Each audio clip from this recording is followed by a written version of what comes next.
call to me, lands far away. Elves have forests to protect. We need to build a wall. Dwarfs their mines. Men their fields of grain. But we Harfoots have each other. For I must now wander this wandering day. We're safe. You have fought long enough, Galadriel. No. Put up your sword. The enemy is still out there. The question now is where? It is over. Nothing is over! Nothing! You were the chosen one! It was said that you would destroy the Sith, not join them! If you only knew the power of the dark side. Darkness will march over the face of the earth. It will be the end, not just of our people, but all peoples. Everyone! I am sorry, but their time has come. The past is with us all. The past is dead. We either move forward or we die with it. This could be the beginning of a new era.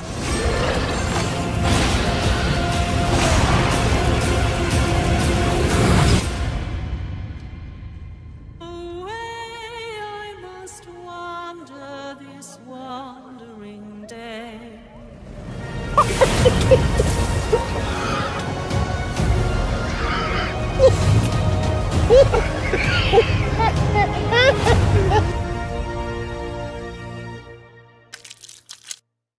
To him finally being lionized in the prime and his prime. Fuck. Do it! Shit. Just do it! Don't let your dreams.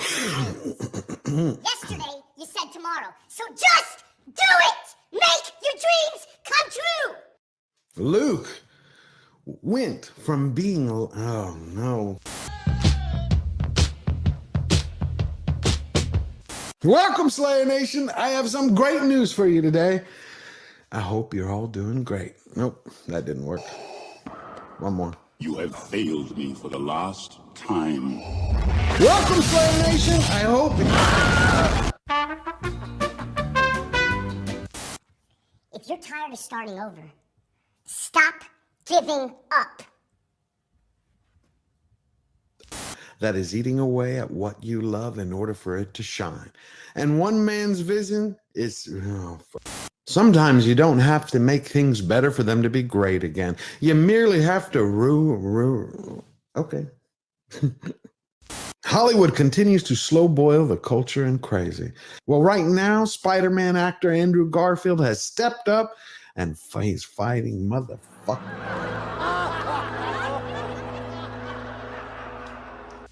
I can't do it. Okay. We'll do it live. Okay. We'll do it live! Fuck it! And unbearded dwarves, but Prime didn't stop there. They stapled in intersectionality, individuality, biddiga-dig-bee, biddiga-dig-boo.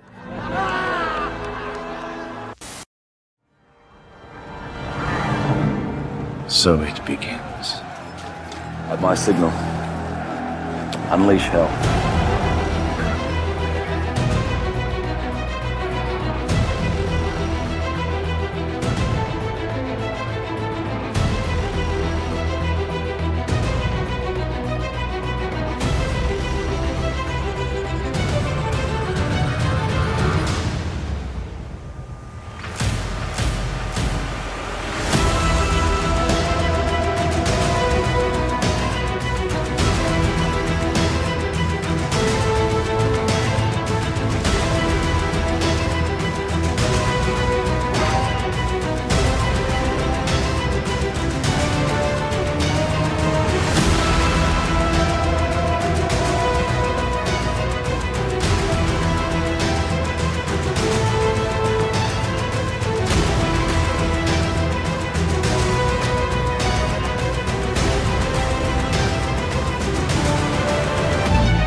Giant Slayer.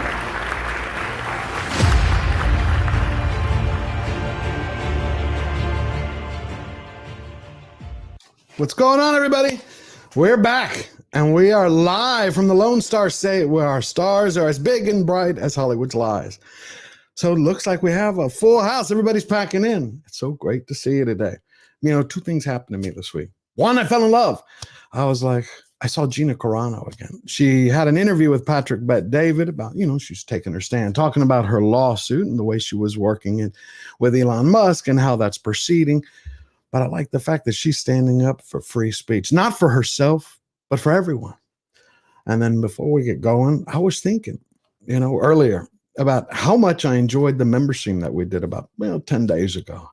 And so I was wondering, what do y'all think if we hold 2 member streams a month? If you like that idea, put M's in the chat for more member stream. And if you like that, hit the join button, become a member of Slayer Nation.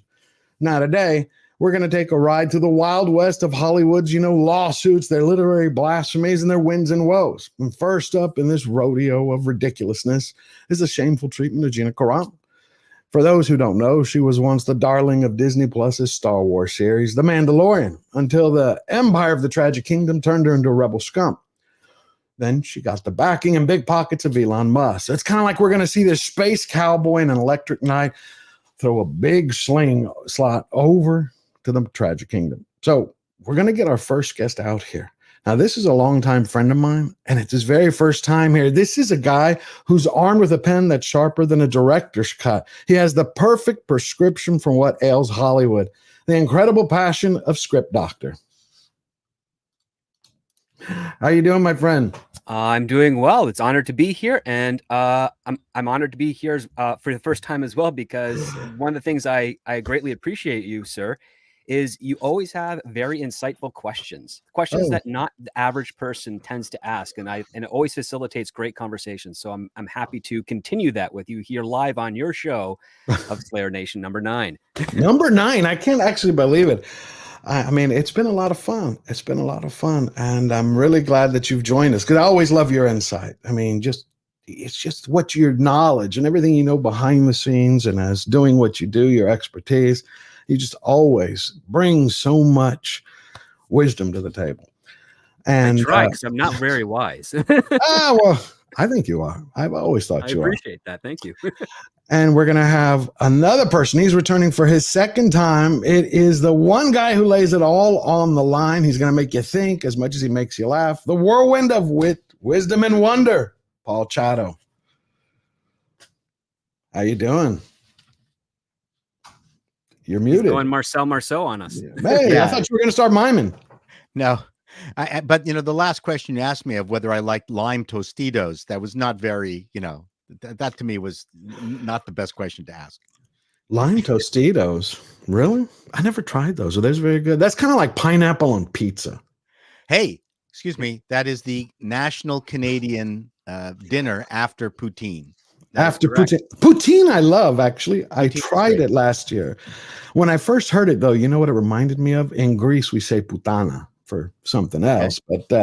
But so when the first person told me, like, hey, you want to try some poutine? I'm like, poutine, really? You're talking about, like, a woman from the red light? It's like, no. It's French fries and cottage cheese.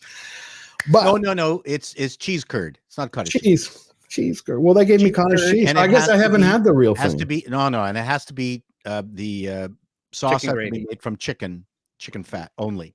Really? Okay. Yeah. So I haven't tried it then. No. There's a Chicago recipe for poutine that is nothing like it. It's gotcha. It's nothing like it. So it's French fries, double fried, chicken gravy with cheese curd, and then if you want to really top it off and you want a real meal, you put shaved Montreal smoked meat on it. Ooh. It is holy smokes. That sounds like it. Let's ask our next guest, and he's back by popular demand, a Renaissance man. He is a virtuoso of screenplay. He's an actor and a director, Tom Conkle. Woo!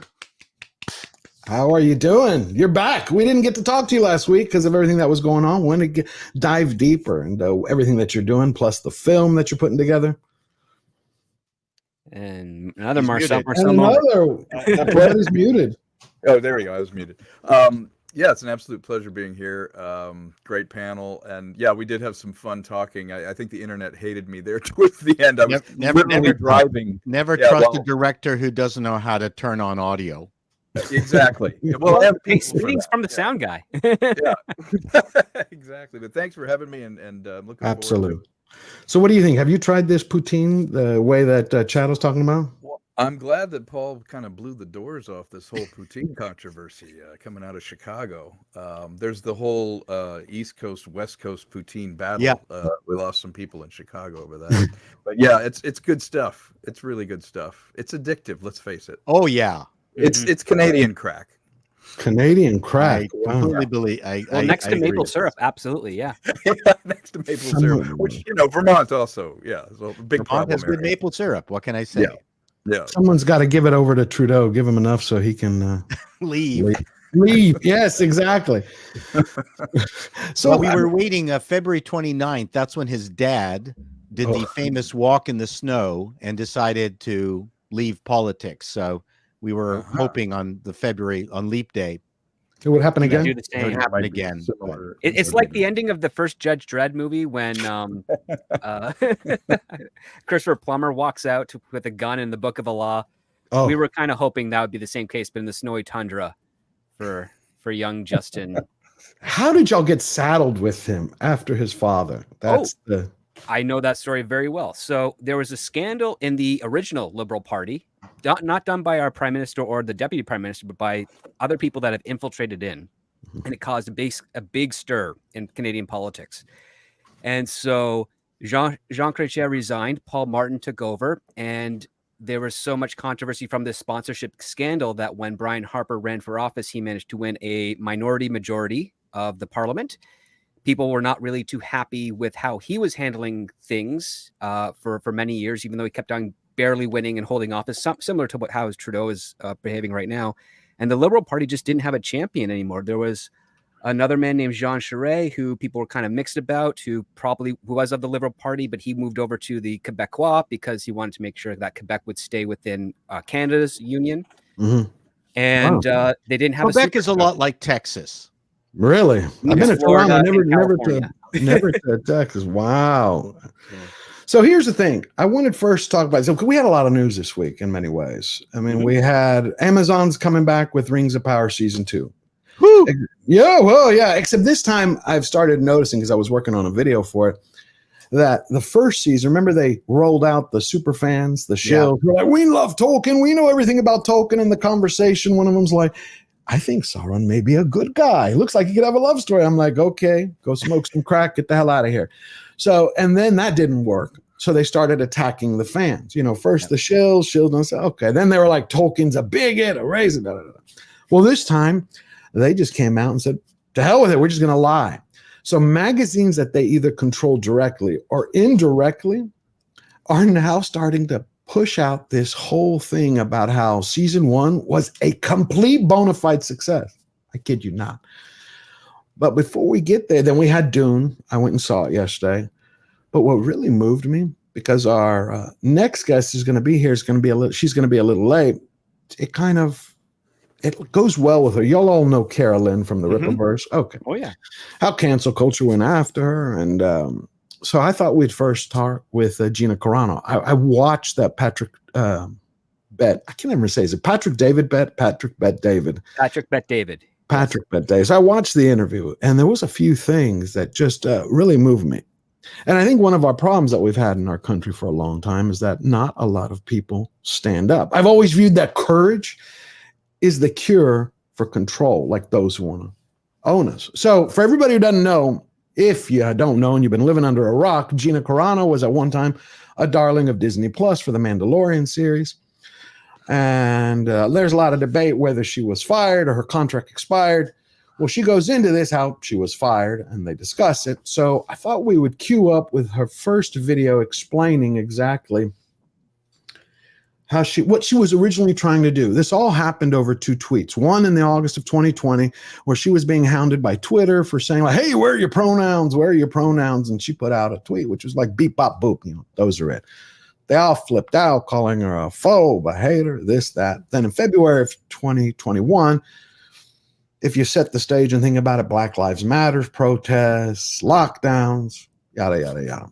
And she put out something saying, hey, half the country is kind of like being primed. I'm paraphrasing it. To hate the other half of the country. It's like we need to pump the brakes there before things get out of hand. So she explains that here. And I thought it was really fascinating the way what was going on in her mind at the time. So here we go. Let me get this all set up.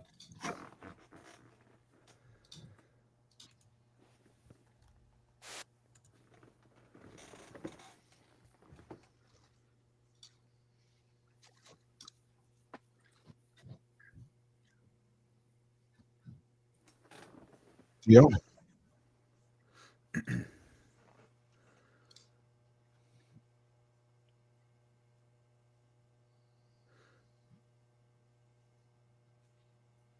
I disagree with everything she's said so far. Okay, let me pause it. What do you disagree with? What? I didn't hear a thing. Nothing. All we're seeing is the YouTube. You didn't hear a thing? No, it's a painting, not an interview. Okay, because it's coming across through here, so I have to figure out what the hell. I'm glad I made the joke. We might have been here for half an hour. Well, yeah, because I'm sitting here going like, what the hell? How is it dead Most air? amazing live stream. 4 guys watch us still. Okay, do you hear? The worst reacts video ever. Tell me when you hear it, because this is crazy. Yeah, we're not seeing it move or hearing it. we It's don't just hear on anything pause on either. the YouTube page. Yeah. What the hell is going on? It's called technology. Yeah, and you know what? I suck at technology. I just do. I suck at technology. I saw part of this interview too. It was interesting. Okay, still nothing. Well, it was spinning there when you brought it up just now. Yep. I saw the interview. I mean, it was interesting on multiple levels. Okay, well, let's just, for whatever reason, we're having technical problems. So she starts going on and explaining that she put out her second tweet in February of 2021 because she never understood, or she was fascinated and curious about what happened during World War II, how the Holocaust happened. How could you get so many people demonizing and hating so many others and killing it, like neighbors going along with it, no one speaking up. And that was her initial interest. She was moved by that and she wanted to understand it. So she put out kind of like this thought bubble of a post and she got all the backlash. And I really she's never quoting knew her someone motive. else. So that's the thing. Right. Like she didn't write it herself. It's No. an old question that would been circulating around, not just on the internet, but also in newspapers for many, many years. It's a low level controversial one. And the only reason I say it's low level is because essentially what the original person who wrote that is doing is trying to equate an ethnicity or a blood right, which would be being Jewish, you're born Jewish, you cannot control that, to something of politics, which is a bit more in choice. You can choose what type of political side you want. You cannot choose to be Jewish or not if you're born Jewish. And that's the only part of the controversial aspect of her post. But the rest of it is absolutely fine, which is that how do people turn on their neighbors? Like, how do you get people to turn on your neighbors? You find something that is othering and you just kind of light a fire under it and you just rile people up towards it. Yeah, that was, I don't think that was her smartest move from several perspectives. If Solzhenitsyn posted that, you'd go, okay, he's the man is wise beyond measure and has context that even we can't appreciate or understand. So it would sort of make sense. But Gina, poor Gina, and I'm not coming down on her. She's a babe. This is a topic that I think. Am I going to be cruel in saying I think it's beyond her? Why do you think really it's beyond her? Like in what capacity? You mean intellectually or philosophically? I don't think there's anything within the last 20 years that we can compare to what happened then. Of course, I agree. It just doesn't make sense to even bring it up. Right. But see, in that aspect, I'm going to have to disagree with you because she wasn't talking about what was happening. She was thinking of where things were going. I mean, anytime someone would speak out, you saw it's like the weight of the world came down on them. You know what I'm talking about, Tom? No. I understand. But that's where it goes to. That right is just out of proportion. See, I think sometimes we need to exaggerate. It's like, how do you make a point in a film? Sometimes you exaggerate the means in order to be able to get the message across. Yeah, except for Twitter is nothing but an exaggeration machine. I mean, it is. The joke is how many tweets in before you're called Hitler. Hitler, yeah. Like, okay, number 2. Okay, I can you call do it in you one? Hitler in 3 tweets. I can do that in one. George, if I could jump in, I think Please.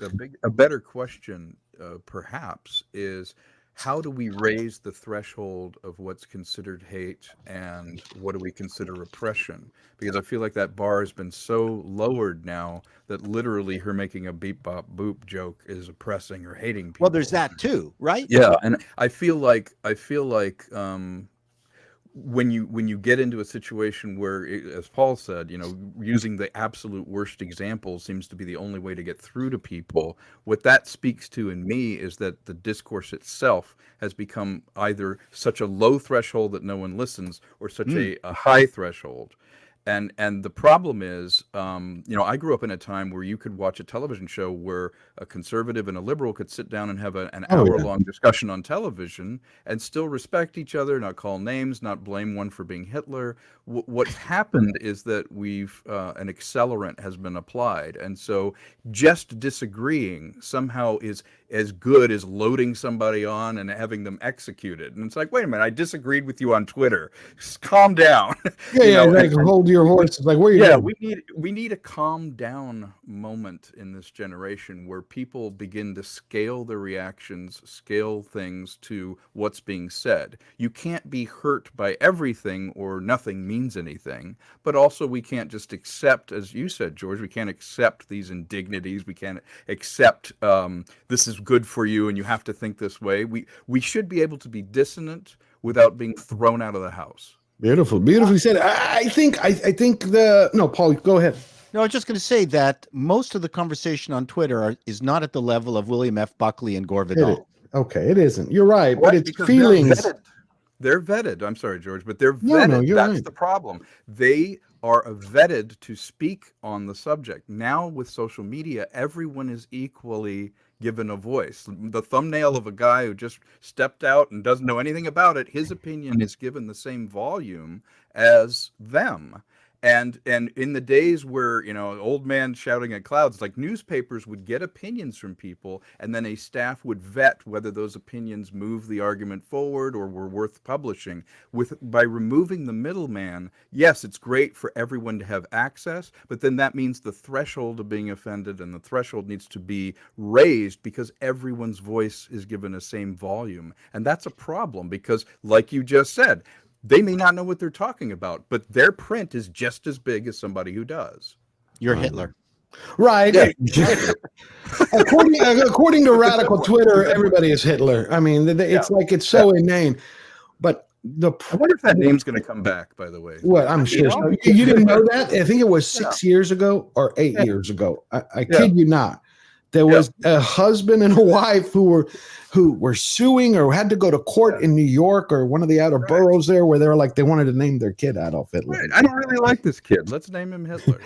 Or you don't meet many Adolfs. And the judge was like, yeah, not going to happen. They wanted to check their standard. Now, my problem is the fact that I saw a lot of people who were coming down on Gina, and I didn't get that. Like, I'm not talking about having respectful dialogue. We can disagree. No big. That's the way it's supposed to be. We don't agree. So what?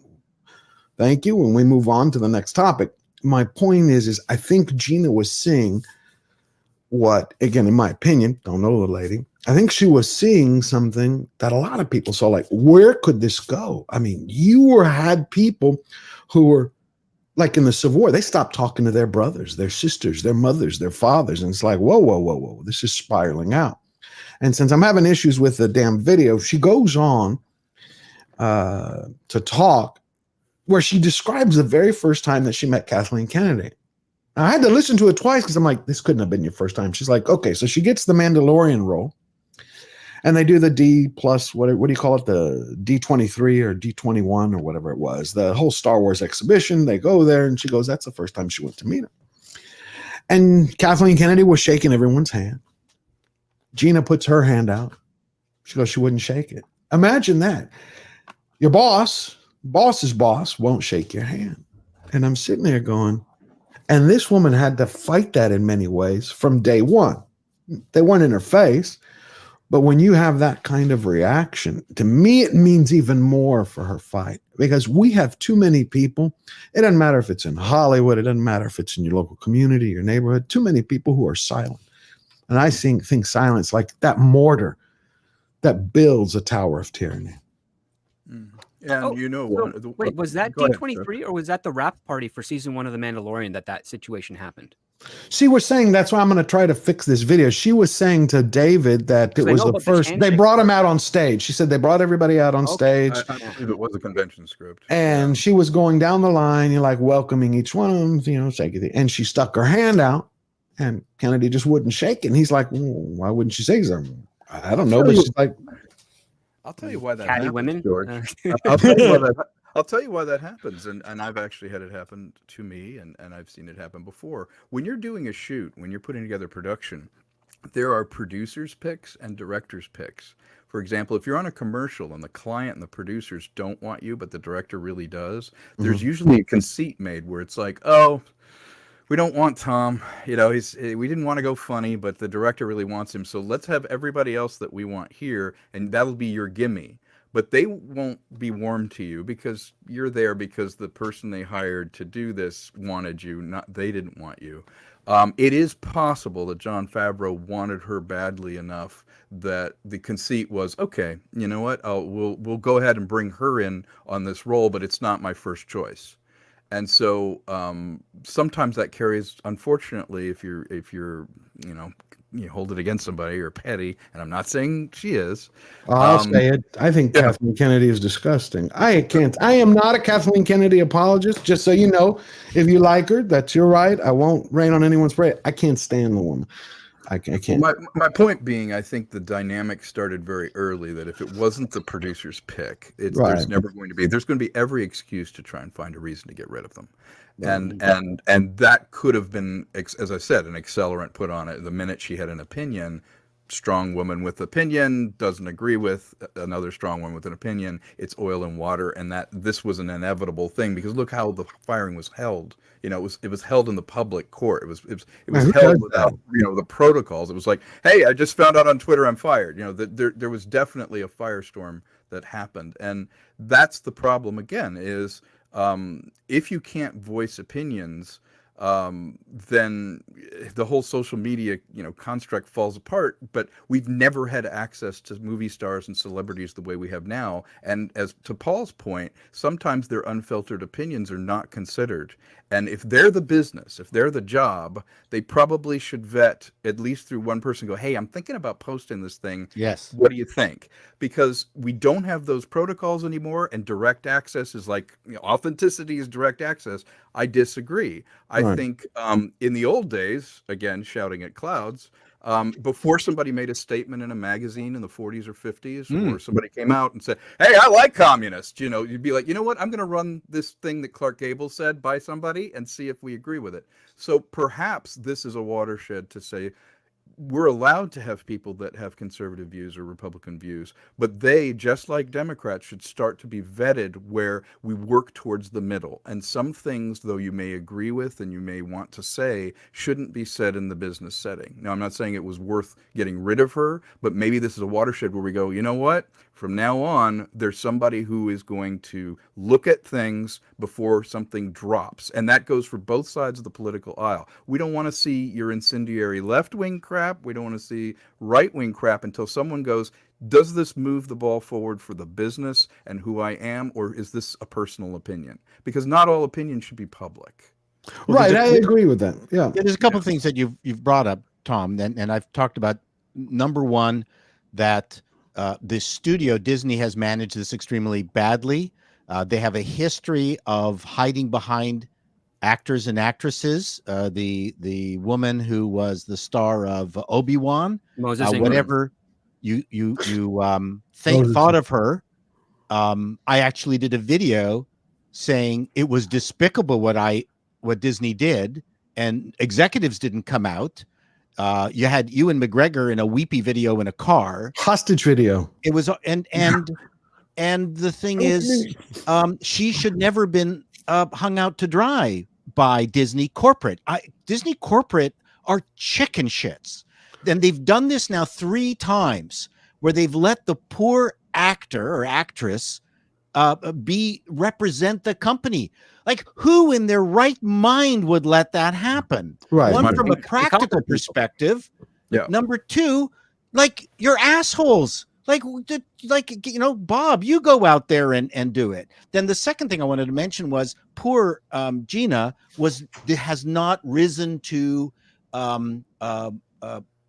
video in car status. Yeah. Are you talking about hostage video status? Yeah, she has not. I know. She has not rid. Pardon Is me? that what you want to see? Are you waiting for that? You want to see that kind of like her in leather and the car? See John Favreau in a car push out. Well, like, to Paul's point, they're going to do it again with the Acolyte, because we've already seen that woman-powered thing at D23 earlier. But to Tom's point about producers not having their pick, something more recent happened with that, and we can go to another show. It's not from Disney, but it's on NBC, and it's not a great one. It's the Night Court Revival, and Kapil Talawalkar was a character of Neil, who's in the first season. He didn't come back for the second season because he wasn't the producer's pick in the first season. He was a gimme, and he was only signed for 1 season, and he did come back for the second, which is pretty much similar to the Gina Carano stuff. And I only say that because I've read her complaint many times, and I really wish that she included her contract as part of the evidence in the complaint, because that would quell a lot of doubts over the circumstances. Because on that Patrick Bet David podcast, she said that after her struggle session, she hadn't heard for Disney for months. And the next thing she learned about them was that unassociated statement about not being working with her in the future in the following year. That is crazy, because, I mean, I understand why she interprets it as being fired, because she comes from a normal business background. But in the talent side of things, that's just kind of day to day. You find out you're not coming back or not signed to another contract in the most horrific means necessary, which is you're ghosted. You're cold, called or anything. But Twitter, who does that? Who does? I mean, that's a IO9 article. Well, to shame somebody, but she talks about in that interview where she was talking about Favreau called her after the beep bop boop, the first thing that happened in August, and he was explaining. I think it was, she said, within a few weeks after this, because she did the struggle sessions after the beep bop boop. Yeah, she did the struggle sessions because somebody had trans. Right, she hadn't, but he called her. I've got this deal in the works. This is going to, elevate your career. It's going to change your life. All that stuff. He's told. And I think this is a similar situation to what happened to Henry Cavill with Warner Brothers Superman. Is Favreau was told, we'll let you do your Rangers of the New Republic thing, whatever. And then they're just like, okay, but that got him to shut him up because we're not doing it. And but he didn't tell her. That's likely what could have been the case. But the thing is, he conveyed that information to her, rightfully so. I mean, if you've got a show, if you hear from Kathleen or from Bob Chapek, we're going to do this show, sure. You take them at their word for it, and they're just working out the paperwork now. It's like, okay, now we're going to start negotiations. Now we're going to start budget. Now we're going to start figuring out what sets do we build, what stuff do we do on the volume. Now we have to start reaching out to other cast members and people that we worked with before and people that we have to hire brand new. Like, you have to get all those things in the work because you want to hit the ground running, especially considering that Disney Plus really is desperate for content. So Jon Favreau is completely within his right to be like, hey, calling up Gina, hey, this is the deal that I think we got. This is the stuff I want to do with you. This is how it's going to go. I know you haven't heard anything yet, but hang on, stuff is going to happen. But that's a verbal contract. Just with a studio, it's not a real contract. It's a conversation. No, but in Texas, it's a verb. Well, the way she was explaining it, the way I took it is he said, I wrote this script. I wrote this series. It's for you. You're going to lead it. Yep. And when I was asking a lawyer, he said, well, in the state of Texas, the way she's conveying it, that would be a verbal contract. It's like, I don't know anything about California. I don't know anything about entertainment law. In entertainment law, that's very dicey because I've dealt with that a lot. And I will say this, if she does get to discovery or there is a merit with regards to that on verbal contract, even with like coordinated emails, my God, the amount of promissory emails I've had in my 16 years of career, that opens up my ability to sue every single person that has broken that contract. And if I win all of those, I could probably buy Warner Brothers. No. As we say in Hollywood, an oral contract isn't worth the paper it's written on. Yes. Sounds like a slow job. or the uvula. The uvula, exactly. Well, you know what I've been thinking about, George, is I feel like we need to do something I call the Carson effect. Johnny Carson was a I talk show love host. him. For those of you that were too young to know, he was this terrific person who was able to draw people out, but we didn't know his politics. Right. And it wasn't front and center. But what it actually did, the Carson effect, was this. Without knowing his filter, without knowing his leaning, he was able to ask questions of people of literally really diverse backgrounds. Someone who is very conservative, moderate, whatever. He would look for the truth in the interview and be able to ask that question without it being, quote, loaded or not listening to that filter. And I feel like we as artists should have that Carson effect. There is wisdom in a conservative philosophy. There is wisdom in what's quote unquote the right wing philosophy, just as there is some wisdom in left wing. We have to look at both of those. But you can't ask those questions and find that truth and put it in your art if you immediately divorce one half of someone's beliefs. You can't validate everyone's belief and say, yeah, I'll follow anything. But by the same token, even somebody who is not conservative should go, you know what, there are some universal truths. Some of these myths, some of these things, in our storytelling would fall under conservative values. Why? What's great about that? Maybe there is some truth in it. And I feel like we've polarized to a point where you immediately, when you see an actor, it's like, how do I know what he thinks about this or she thinks about that? We need to, as artists, begin to step back from that and go, you shouldn't really know my politics. We should be looking for making good entertainment that has some truth or wisdom, or at least resonates with you, regardless of your day-to-day political beliefs or your social beliefs, whatever you have. You can disagree with things, you can hope to shape things in one direction, but there is no way to find truth in art if you immediately, if someone from the left cuts out everything that somebody might think is conservative, or someone conservative cuts down everything that could be progressive, you're never going to advance the truth. No, you're not. And you hit on a lot of good points. To me, what matters the most is the fact that she stood up. I have a big problem with the fact that nobody else stood up. Well, that bothers me. I wish she hadn't, just for her own career. I can see that. But again, she had not reached crying in car status. That's my point. And okay, we'll do Johnny Carson. What do I see in the future? If nobody stands up, other people should have stood up at a higher level for her. Right, but absolutely. By everything I've heard from you gentlemen over this last year, right? None of these people ever stand up. Well, it always takes somebody. But Tom over here actually brings up the third pillar I wanted to talk about. That was that is why Gina was tossed, and not a lot of people talk about this. Is that the show was an accidental success and was an embarrassment to Kennedy. Yeah. And they went, this is just something that happened. Wait a second. We're doing nothing but flops. And then Favreau makes this combination of Rifleman and Kung Fu with David Carradine. Young Wolf and Cub. Or Lone Wolf and Cub. And it's a huge hit. And it's got Gina. And she's got to dismantle it. I think that was her goal. Oh, Gina, I agree. So Gina just gave her some ammo somehow, but I just get the feeling that she was gone no matter what she did. Well, it was actually Kennedy technically sabotaged The Mandalorian before it even was in production, because she's the one. Jon Favreau pitched it. Kathleen Kennedy heard it, and she told Jon Favreau, go talk to Dave Filoni, get him on board, because he's the one that is of the Star Wars lore keeper, so to speak.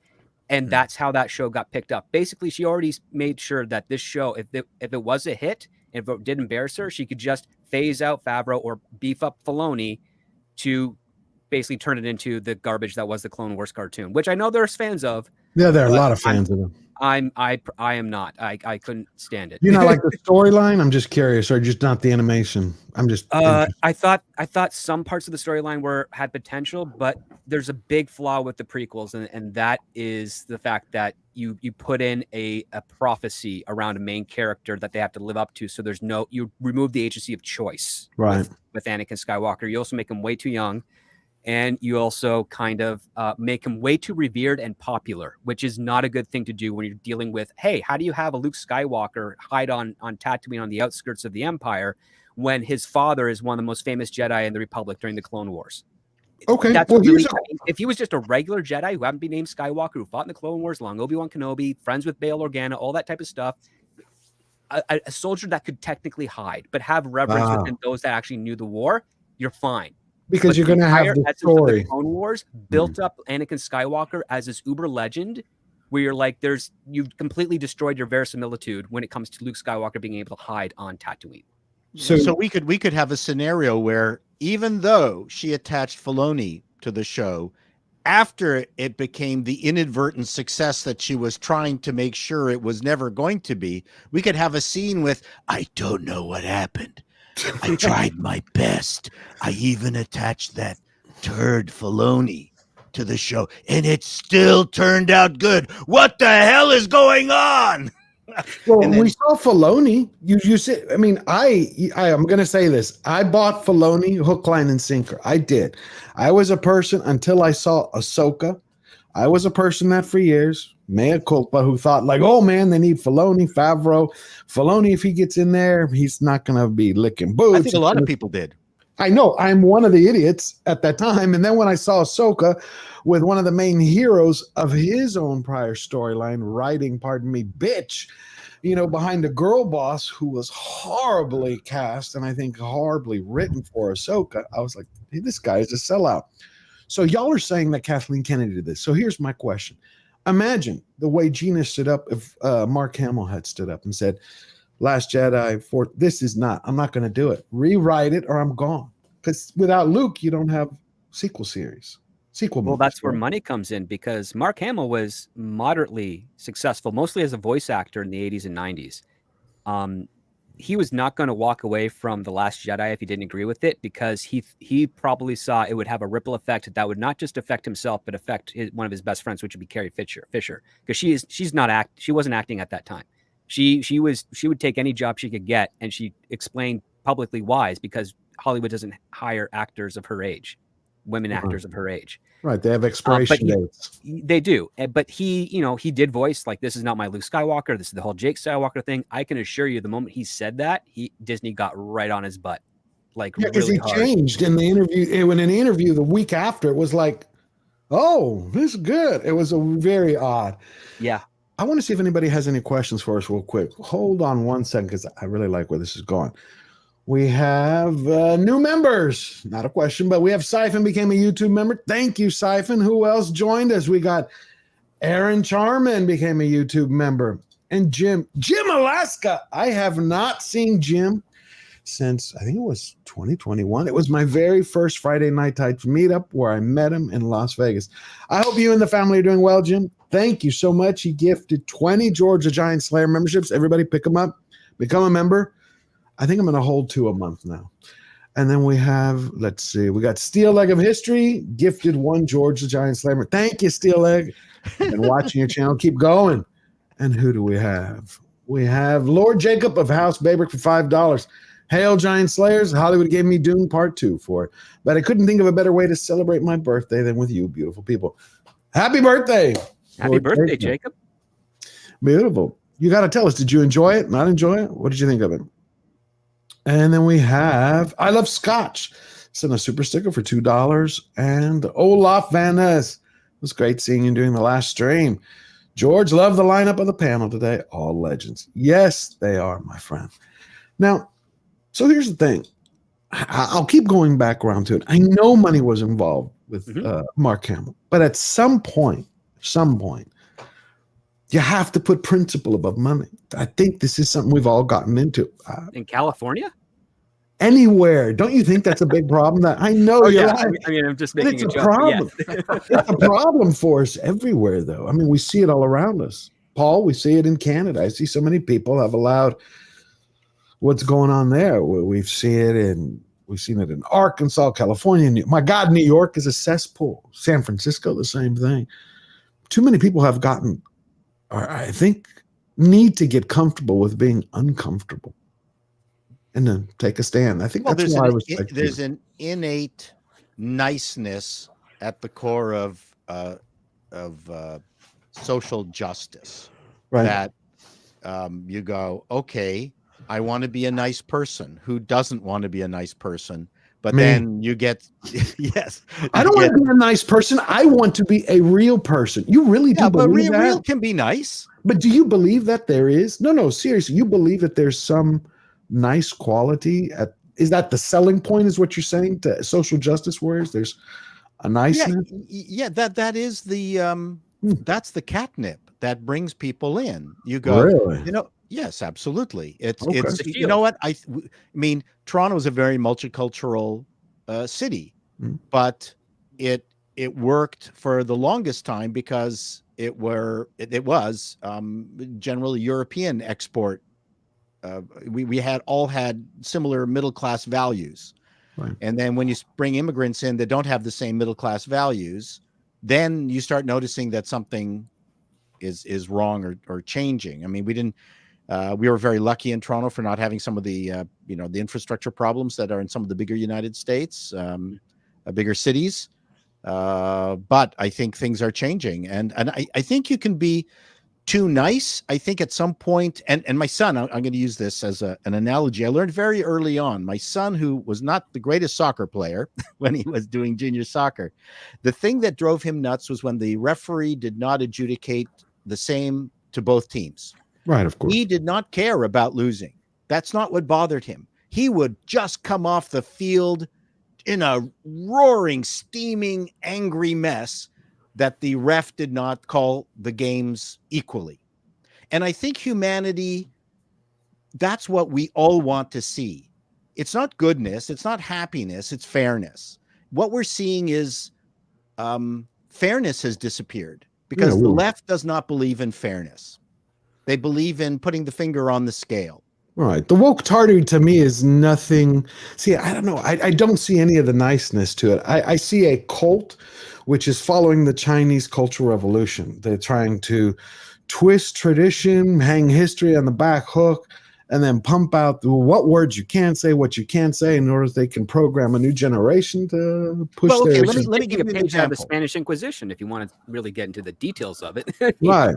I agree. Let me give you an can't example. legislate morality. I don't see the nice part, but I see what you're saying. I don't get that. I don't see that. Well, I'll give you an example, and Douglas Murray actually sums it up really nicely.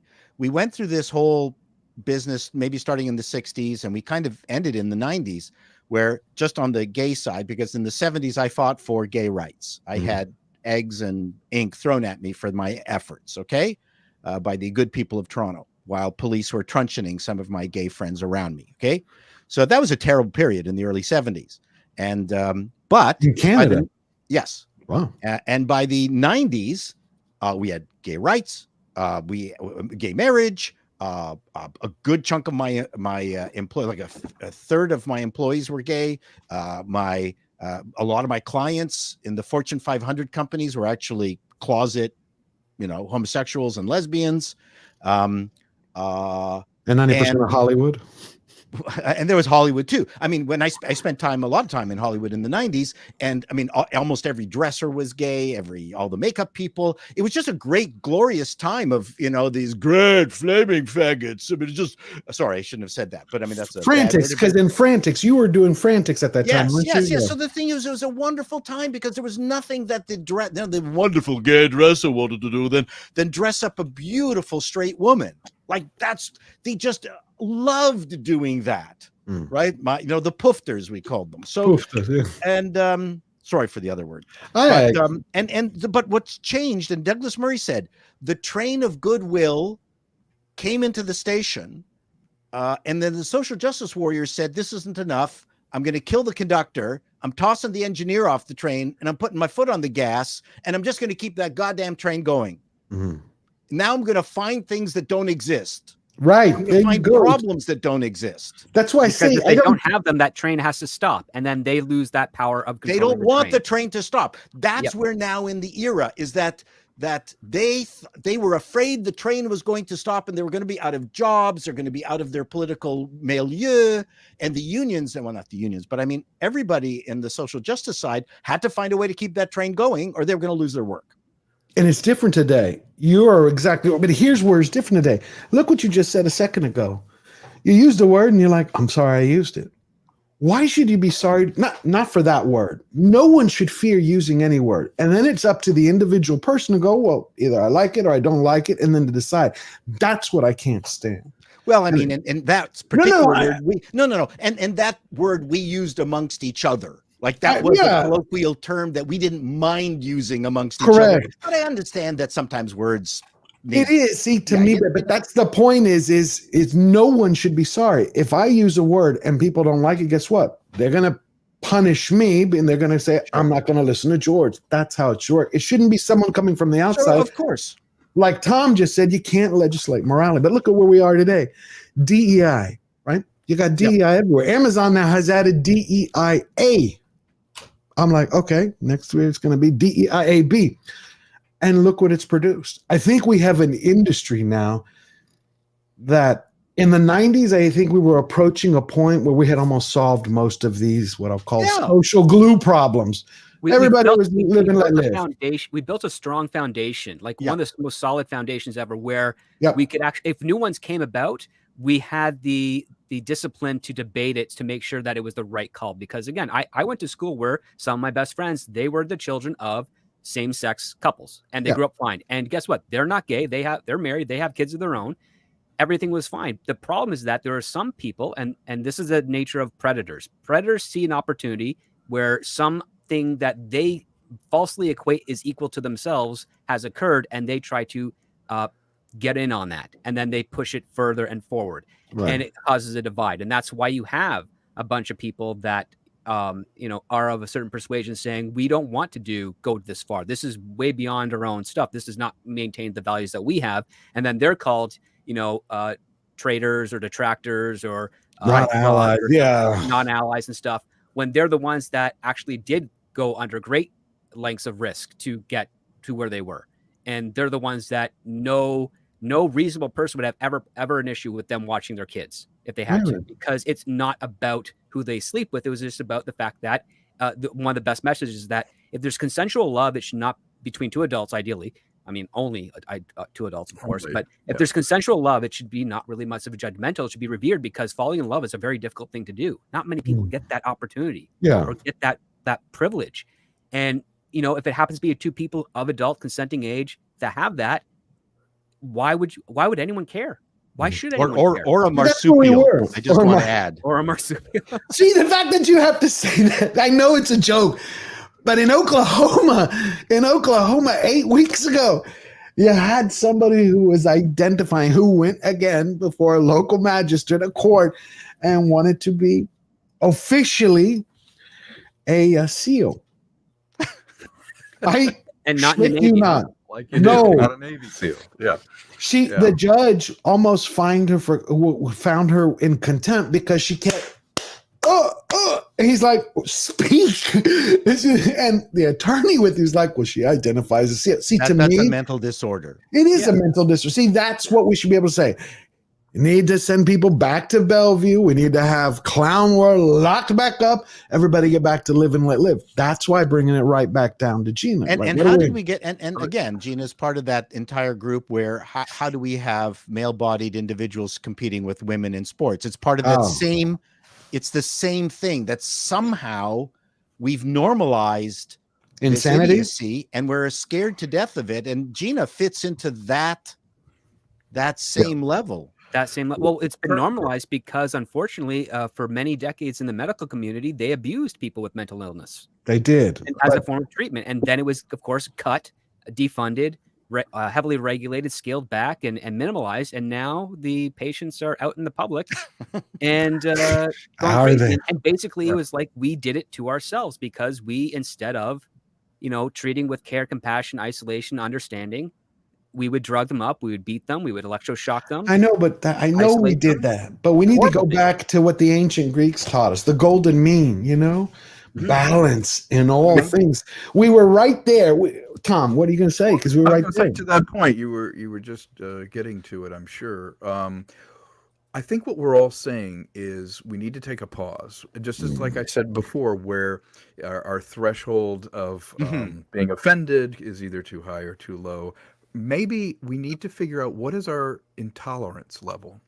Some things, intolerance can be a good thing. You should be intolerant of someone who yells fire in a crowded room. You should be intolerant of someone that, as Script was saying, is hurting, sort of the mentally ill or whatever. But we should be intolerant, perhaps, of buying in on the mental illness and saying, well, because one person, then everyone has to change around that reality. Maybe we just, as a society, in this acceleration through social media and technology and just the culture, we haven't taken a moment to go, what is our threshold for offense?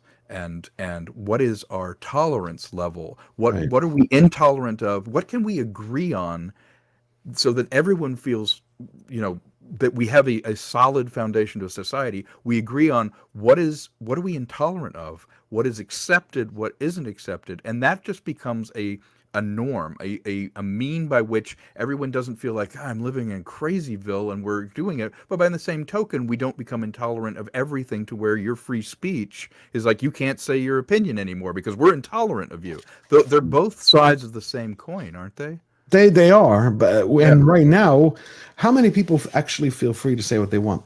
Me, Kathleen Kennedy. I view her basically. It's time for her to go find a career in geriatric fluffer for porn sets, because I just want her gone. Gina stands up for it. We got DI. Where I was getting to answer actually Tom's question in a roundabout way is, what chance do you think there is to ever solve the big Hollywood problem right now with creativity? Script doctor, with creativity, putting out good movies, not content, but quality, right? If underlining the entire industry right now is a business model, racism, they don't want to solve. They don't want to solve division. They want more of it, because now you have how many DEI corporations?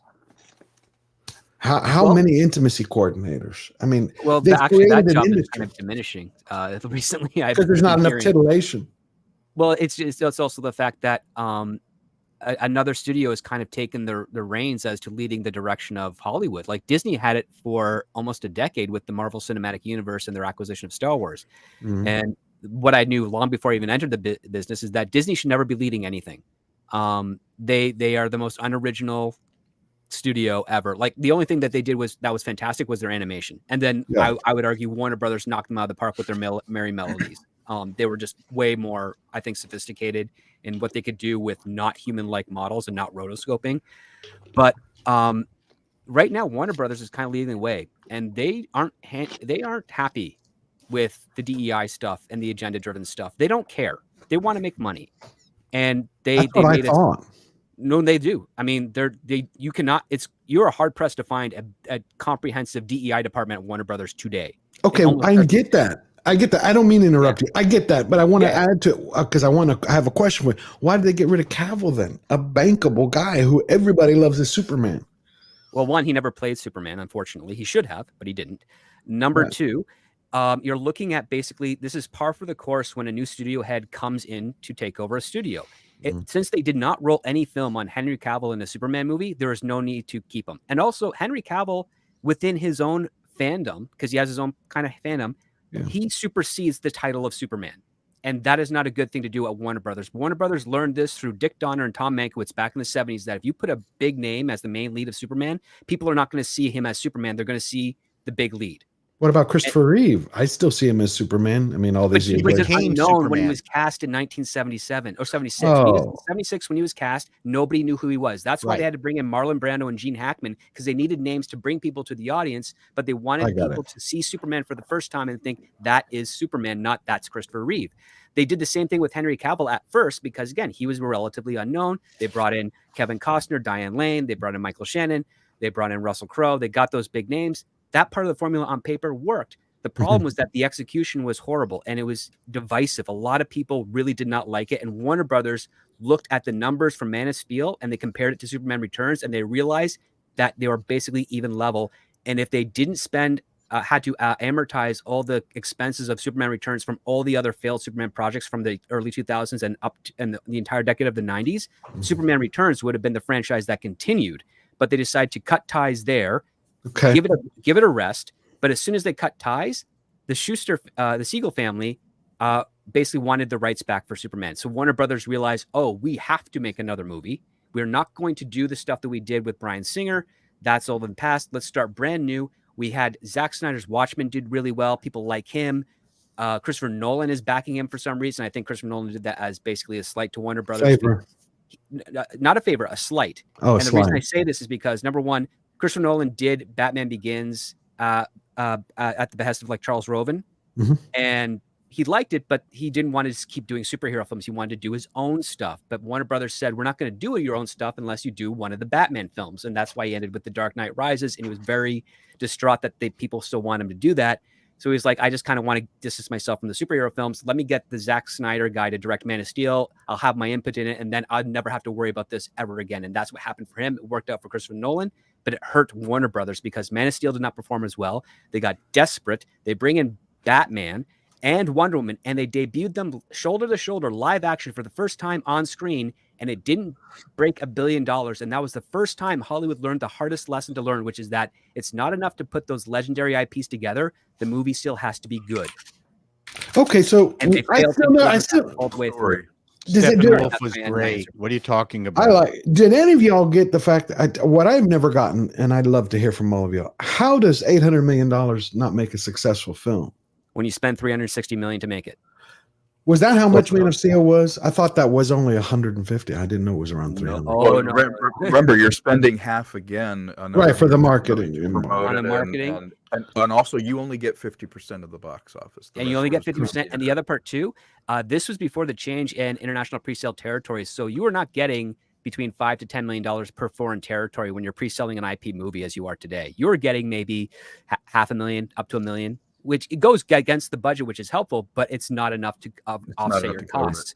Since Avengers and some of the subsequent Marvel films after that, Disney has been able to pre-sell the massive packaging of all their MCU films for the next 2 years for tens of millions of dollars per country, which means that every single movie that they're putting out there, their budget and their marketing are essentially cost, and everything that they take from the box office, that 40 to 50%, is just going to be used as collateral for the next set of productions.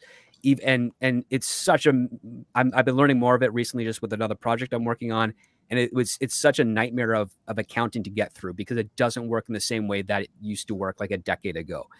And it's crazy the way that model works. But on the Warner Brothers side of things, that they were spending too much money. They didn't have a cohesive vision. They were running before they could learn how to walk. Their casting was all over the place. Some were great choices. Some were like questionable ones. Like why the heck would you get Jesse Eisenberg to play a Lex Luthor? That's like Max Landis. Yeah, that was weird. It came out of nowhere. Yeah, it just came out of nowhere. It's kind of all nuts. And then Jason Momoa as Aquaman. Like, really? Okay, he was in Stargate Atlantis. Great. So he's familiar with water. That's why you cast him. And then the other part too is it's Zack Snyder doing the casting. So you have one director of one movie casting actors for other franchises, which means those other directors don't get to actually select the cast that they want that would best fit the character or the story they're trying to tell. So Patty Jenkins was stuck with Gal Gadot. Yes, I like Gal Gadot. Beautiful face. Come on, Gal Gadot. Doesn't have the body of a Wonder Woman. She has the body of a 10-year-old boy. Yes, I agree. She doesn't have that Linda Carter. Doesn't have the Linda Carter. Doesn't have the Sydney Sweeney. Doesn't have the Angelina Jolie. What a none face. Of those curves. Not a problem overall, but she's a charming. I love her smile. I think she's charming. I think she's wonderful. I would love to work with her. I'd love to work with her. She's just I look forward to her Cleopatra film that she's kind of trying to work out. It's got another director attached to it. I can't remember who the name was, but it's someone. Tell me it's not Villeneuve, because I think it is Villeneuve. Yeah, it is Villeneuve. Because I heard it was Villeneuve. I'm like, that's not possible. Is he actually going to do the Cleopatra with that? I think. Well, Egypt has lots of sand, so he's an expert. He's a good sand guy. And then you also have Zack Snyder cast Ezra Miller, and that was a whole fiasco. So again, you have these mixed up, weird casting aspects. You've got overrun budgets because they're trying to compete with another studio that is literally spending on their credit card, and Bob Iger is a trophy wife when it comes to Ugh. buying stuff. He has no value, and he doesn't even get the weather correctly, even being a former meteorologist. Hold on 1 second, script, because we have another guest that just arrived. Don't mean to interrupt you. We have the viceroy of imagination in cinema. We got Robert Meyer Burnett. I've been waiting for you, my brother. There he is. And you just on. took off. This is one of those days of technology. Quickest cameo ever. Yes, no, I just thank you for having me. I just jumped off our Physical Me show. By the way, Denis Villeneuve he has 4 films in the works, and Cleopatra is one of them. It's Rendezvous with Rama, Dune Messiah, Cleopatra, and a secret movie that he's. What's the secret movie? I want to see Scooby-Doo Velma. Oh, wait a minute. I'm talking about Scooby-Doo, not Scooby-Doo. I read the other day that Warner Brothers axed Coyote and Acme, or Acme versus. Oh yeah, and they tried to. I can't believe they're doing. Anybody know why? They didn't get the money they wanted to, even though there's interest. They just didn't want the interested parties did not want to meet the minimum dollar amount that Warner Brothers was selling it for. Yeah, and I also think part of it might have had to do with copyright, in the sense that you have all the Looney Tunes characters that are in that movie. Yeah, and I so thought it would be Space Jam again. I just can't believe that particular film. Everyone says, by all accounts, that it's good. Okay, I just don't think people get it. I mean, it's that movie's actually based on, I want to say it was a New Yorker essay from 1990 about, and it's a true, it's the essay that's true, but the essay was a satire on after buying all this equipment from the Acme company, Wile E. Coyote is like, I never could get the Roadrunner. I'm suing you. I love the premise. And so it's like a courtroom drama, and it was like Roger Rabbit, where Wile E. Coyote is an animated character and the human characters are human. And I'm like, that's hilarious. I mean, that's a hilarious idea for a film. And I just don't understand. To me, it's like somebody didn't get it. Yeah. Like I have no idea why. It's a disturbing trend for Warner Brothers, if I may. I as with basically those companies exist because of their relationship with artists. If I feel like I can walk in somewhere and pitch it and then devote 4 years of my life to delivering something, the minimum expectation is that it would see the light of day and that you would get paid, particularly when they're like, yeah, you get some back end, you can get some money once it goes out. But they've set this new precedent, which is really dangerous, which a couple of projects now, they've either pulled the plug after it was done, after you work on it for years, or they put it up and then it disappears and the IP is just gone. You can't show anyone. And for me, the real credibility of a company like that is the relationship with an artist. I will think twice before I go, you know what, I'm going to give you an idea, we're going to do this, we're going to get paid, we're going to hire everybody and do it, and then it may never see the light of day with your company. I will think twice about it, and that doesn't foster a good relationship with top artists or even people trying to get into the business, because you do all that work, you expect that it's going to be out, and now Warner's is like, no, by cutting something, we're looking at it as profit. We'll cut employees and call that profit. We'll cut your project and take the loss, and that you can only do business so long with that, because the product that you're doing is the relationship with an artist. They're not creating this stuff, they're acquiring it. And when you acquire it, you expect it's going to be out. And they're corrupting the model with which we used to acquire, because the model to acquire is basically saying guaranteed distribution. And that means that they do cross-platform with marketing, with pre-sales, like we were talking before. With streaming, they decided to circumvent all that because it's all inside. And as a result, that gives them an out to basically say, we don't think this is going to test well. We don't think we're going to make any money off this or retain subscribers. So we're going to cut it, and we get a tax write-off because they've made no other deals on that movie that they'd have to pay for as a penalty towards that. And that is what's horrible with the streaming stuff, because as I've said it for many years, it's essentially a cable package. And because it's a cable package, it should function like a cable distribution network, on demand, with ads, at your whim, an archive of all the great content that all those studios have. And occasionally they put in something new, but not necessarily exclusive to it yet. Right. Okay, our last guest is just arrived. For everybody to know, this is a woman who actually was under fire because of the cancel culture, basically, the Chinese color revolutionists. And she is here like a rising phoenix. We got Cara Lynn. Another Well, person disappearing. What the hell? This is the weird. Getting some boomerang in go. here. It's just the weirdest thing. Like, okay, pop in, pop out. How you doing? Oh my God, that was perfect. I feel like this is the Friday Night Tights in Vegas. I think I've met half the people from Friday Night Tights over in Vegas because that's where you and I met. I think so. Yes, it is. It is. Gosh, that feels like it was so long ago, but we're almost up for the next one. Yeah, we were talking about Gina earlier, and I was just thinking about you, about Carano, about how she was standing up, and I kept thinking when I was talking to Mexican Ironman, I'm like, I really, really want to have Care on because you went through the fire. I mean, you expressed what you thought. Somebody thought you thought differently. You had the entire internet come after you because of that. But then here you are, rising stronger, better than ever before. I mean, that is it. Like, I've fallen flat on my face in my life more times than I could count. I should have like a boxer's nose. But it's about standing back up, and you did it. So I'm glad I you're here. couldn't have done it though without the support of so many people in this community. Seriously, like that was the thing that really made that whole situation really not go. It made it a lot better than it could have, because the thing about this community is they are the most supportive that I've ever seen in the content creation industry, like in gaming, in commentate, like everything. And that's the thing I like about here is because we can have differing opinions and it not be used as ammunition. So what do you the think way it should be? Yeah, exactly, Robert. What do you think about what happened with Gina this week? You heard about that interview? On Ben David. Yeah. I did Patrick not watch it, but I heard about it. Yeah, I was talking about with the guys here before you came, and we were then going into Hollywood. It was stunning to me that she was focused. They were asking her about how did you meet Kathleen Kennedy and how did that go? And she's like, well, we did our first big outing, introducing the Star Wars show at the exhibition. And she went by and shook everybody's hand, but she didn't shake mine. And David was like, she didn't shake it. She missed it. She didn't see you. She's like, no. She goes, I stuck my hand out there. And she just like, so she goes, why do you think she was that way with you? Did she know you're conservative? This is what I found interesting.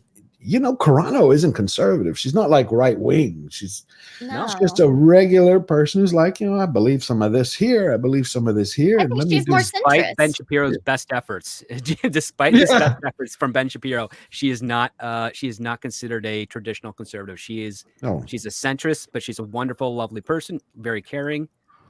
All you hear is great things about her, and she displays a lot of great things on social media and in interviews and stuff. It's like, how could you not like this woman?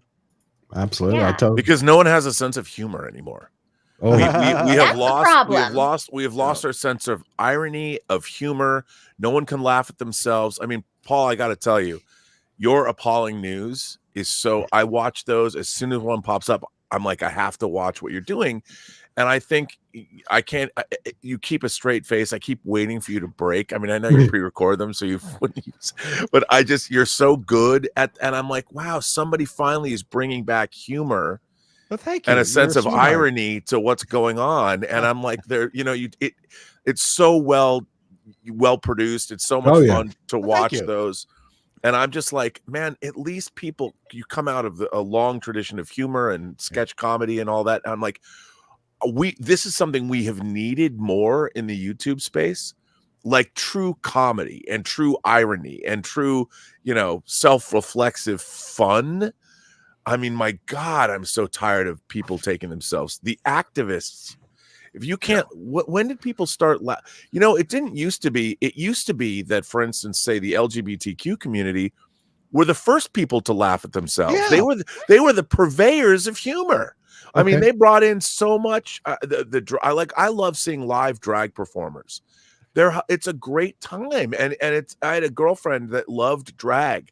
And we would go, and the great drag performers have such a long tradition. I mean, all the way back to the Globe Theater, Shakespeare, and I'm like, where's the humor, man? Where is the being able to make fun of yourself? You're absolutely right. I mean, when I was with the Frantics, we actually performed on the same bill over our 10-year career with drag artists. Right. Forget about the onstage humor. You want fun? Be backstage with them.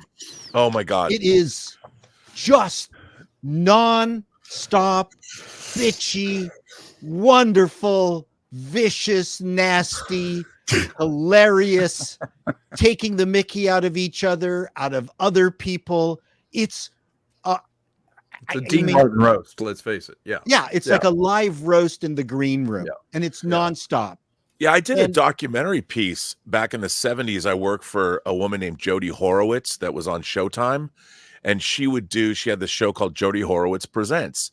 It won Cable Ace Awards, and she would do documentary pieces on various things. And there used to be a big drag club here in Studio City, and we did a whole documentary piece on that, and it was hilarious. They were hilarious. They're way funnier backstage than on stage. Yeah. Let me tell you, tucking jokes, everything. Because my whole thing of the threshold now has changed to where people are too easily offended, and the intolerance threshold has never been set. And so when you get in those extremes, comedy falls away, as Rob just said. I have this audio podcast I do, which is very politically incorrect versions of Flash Gordon and Scrooge and different things. And literally, somebody just asked me to collaborate on another comedy, and I wrote the exact same style of comedy, but this time I was answerable to this other person. And immediate was like, well, I mean, you can't do that. That's a stereotype. You can't do this. And I was like, how am I supposed to be funny if I can't? It's like, well, do the Vikings have to rape and pillage? Can't one of them feel guilty about it? They have to rape and pillage. Yeah.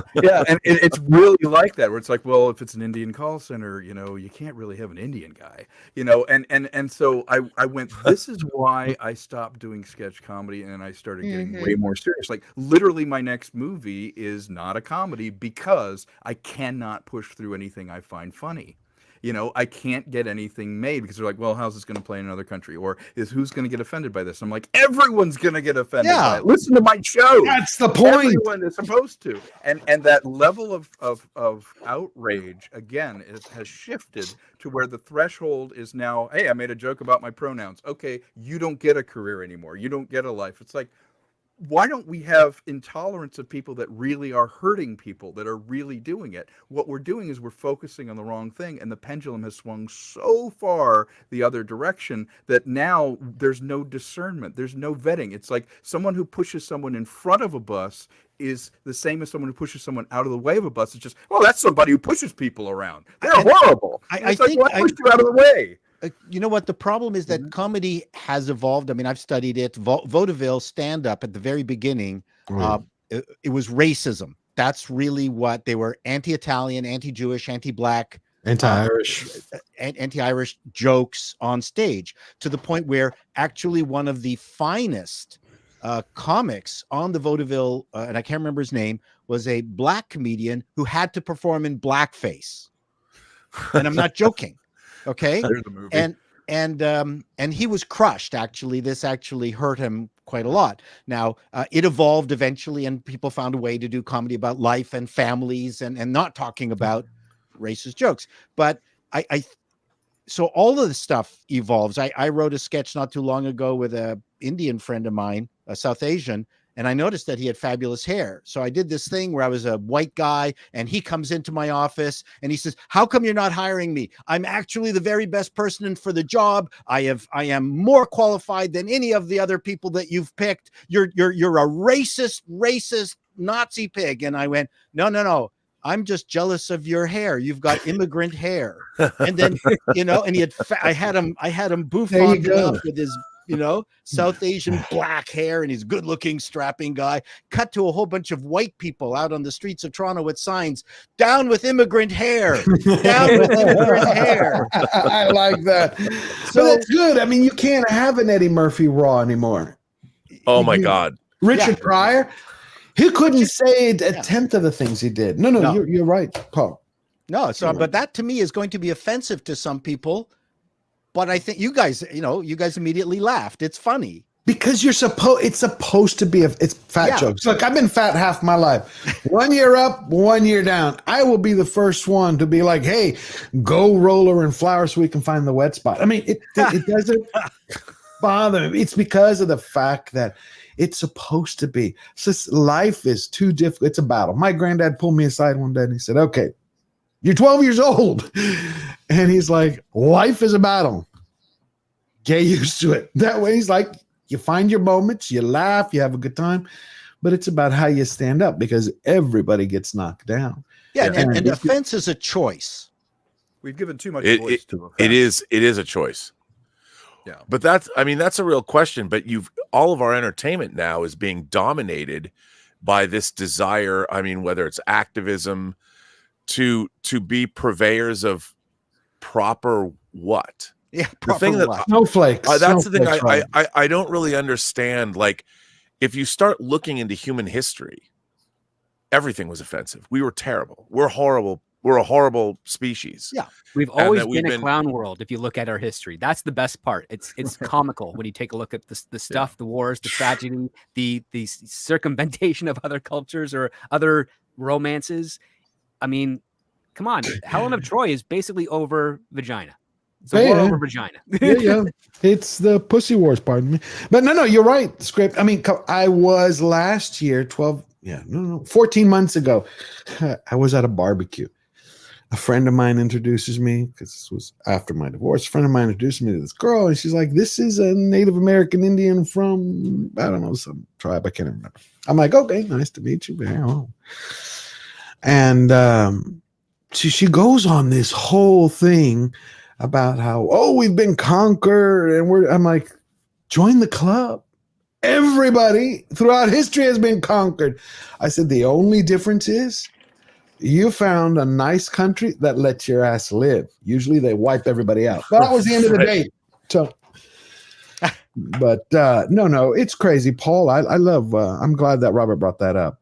Paul brings amazing, it reminds me a bit of like Walter Cronkite, your news. Yes. I know. But it has that, like if Walter That's Cronkite the way it is. I stole his tagline. I went, well, he's not using it. Well, what I find what you're doing though is you're also commenting, you're taking current events and editorializing, so you actually learn something. I like the fact that I can go back because you do a lot of local Canadian news and so I go back and read about what's happening, the actual events. So it's kind of backwards. You're making a fun of something that I have to go then read about after I've seen you already make fun of it, which I love because I get to laugh and learn something at the same time. I try to pick the Canadian ones that are apocalyptic to Americans also. Yeah. We got to do a Texas one. You've got a politician, your friend, Mr. Pierre up there. That guy he's what's Hitler. Olivier. It's Olivier, and he is a wolf in sheep's clothing. Yep. But people like him. Wait. Yeah, I mean, that the guy? I don't mean to interrupt. Is that I the just guy? like him watching take people down. Wait, Robert, is that the guy with the apple who was saying like when they were okay? And that was the greatest video ever. That was hilarious. I'm like, next time I'm on a film set talking with studio executives, I'm going to do that. Just eat the apple and go, don't even look them in the eye. That was hilarious. But again, see, that's because the mainstream has chosen a particular way to present news or information. And then we have these narrowcasts like Paul, where he can find his people. But the threshold of people getting offended, they're given so much voice that he couldn't ever break out into that mainstream with this idea without watering down the idea. The comedy needed to play everywhere when there was 3 places to put it. Now you can narrowcast what you're doing and find your people, which is probably okay. Like I always said in comedy, if enough people agree with you that you can continue to do it, that's good enough. You don't have to please everybody. But now that one person who isn't pleased has a huge voice and can shut down for everyone else. Yes, and it's I true. think that's wrong. And that's why we have people like Kara, which I'm grateful that she's here, and Gina, who stand up. Before we get off this topic, I'm going to say the last thing about it. The one thing I didn't like is nobody stood up with her. I'm talking about on set. Favreau didn't stand up with her. And why is that? Fear. Right. Fear. Cowardice. There you go. Coward. Want to work again. Yeah. Right. But that's the wrong way. Well, from my point of view, I don't know about Disney, but I heard through the grapevine that the lawyers for LRG were actually telling them, do not say anything publicly, do not speak to her, do not do anything, do not forget she ever existed. Absolutely she never existed, she never worked for this company. And because there are people that I still have quite a few contacts in the gaming industry, and a few of them still just so happen to be developers working with LRG. And so I have heard some of the there were emails going out to everybody. They're like, do not speak to her. If you speak to her, we can break your contract. It was that's a part of it, is they're holding their opinions hostage, and they're holding their livelihood hostage by They saying, need to find courage. Yes.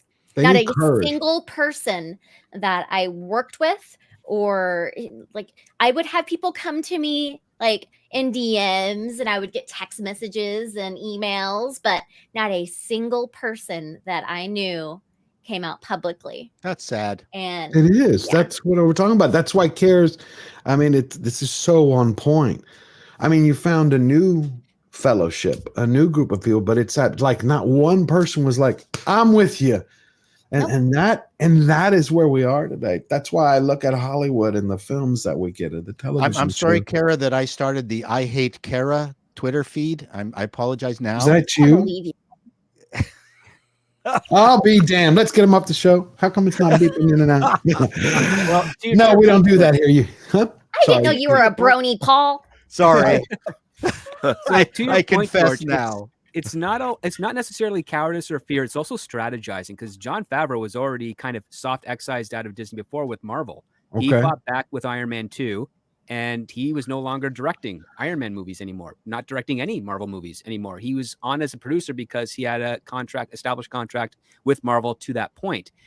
And when he's going through this situation again with Disney and Star Wars, it's like, does he want to repeat the same thing and go through that struggle, or does he want to play the long game?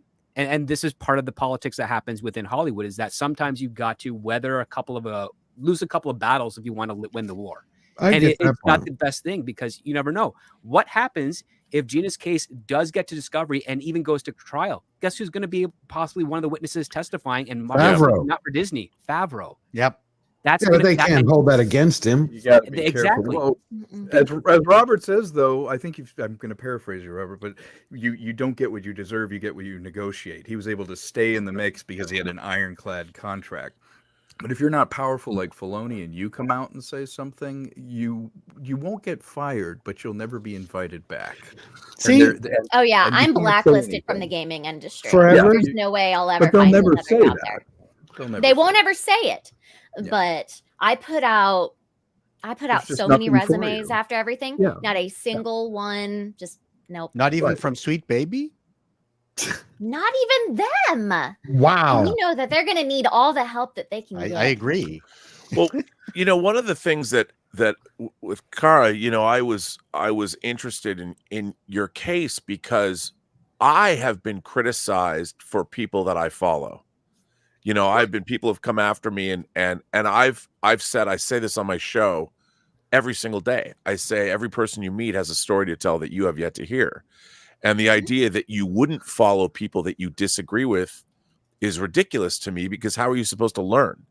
How are you supposed to learn? How are you supposed to form your own opinions? Of course. I It's once heard when I was a kid, my father, I think it was my father who told me, never think that you know something utterly, because if you think you know something, you've stopped thinking about it.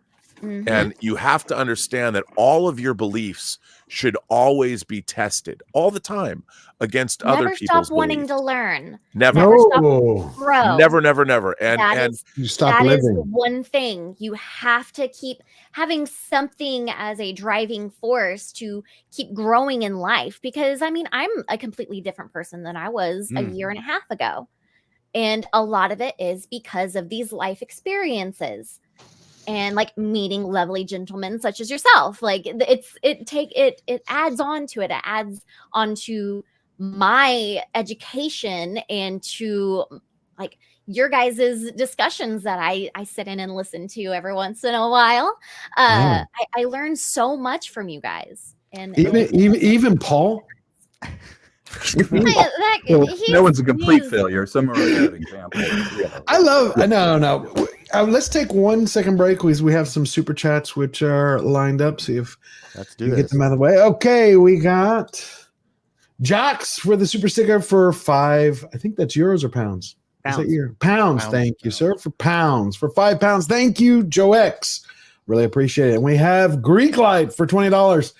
I'm intolerant of the abuse of freedom, George. Rule the nation for 1 week and put us in order. Don't bend the knee. I will happy rule the nation, and we'll be fine.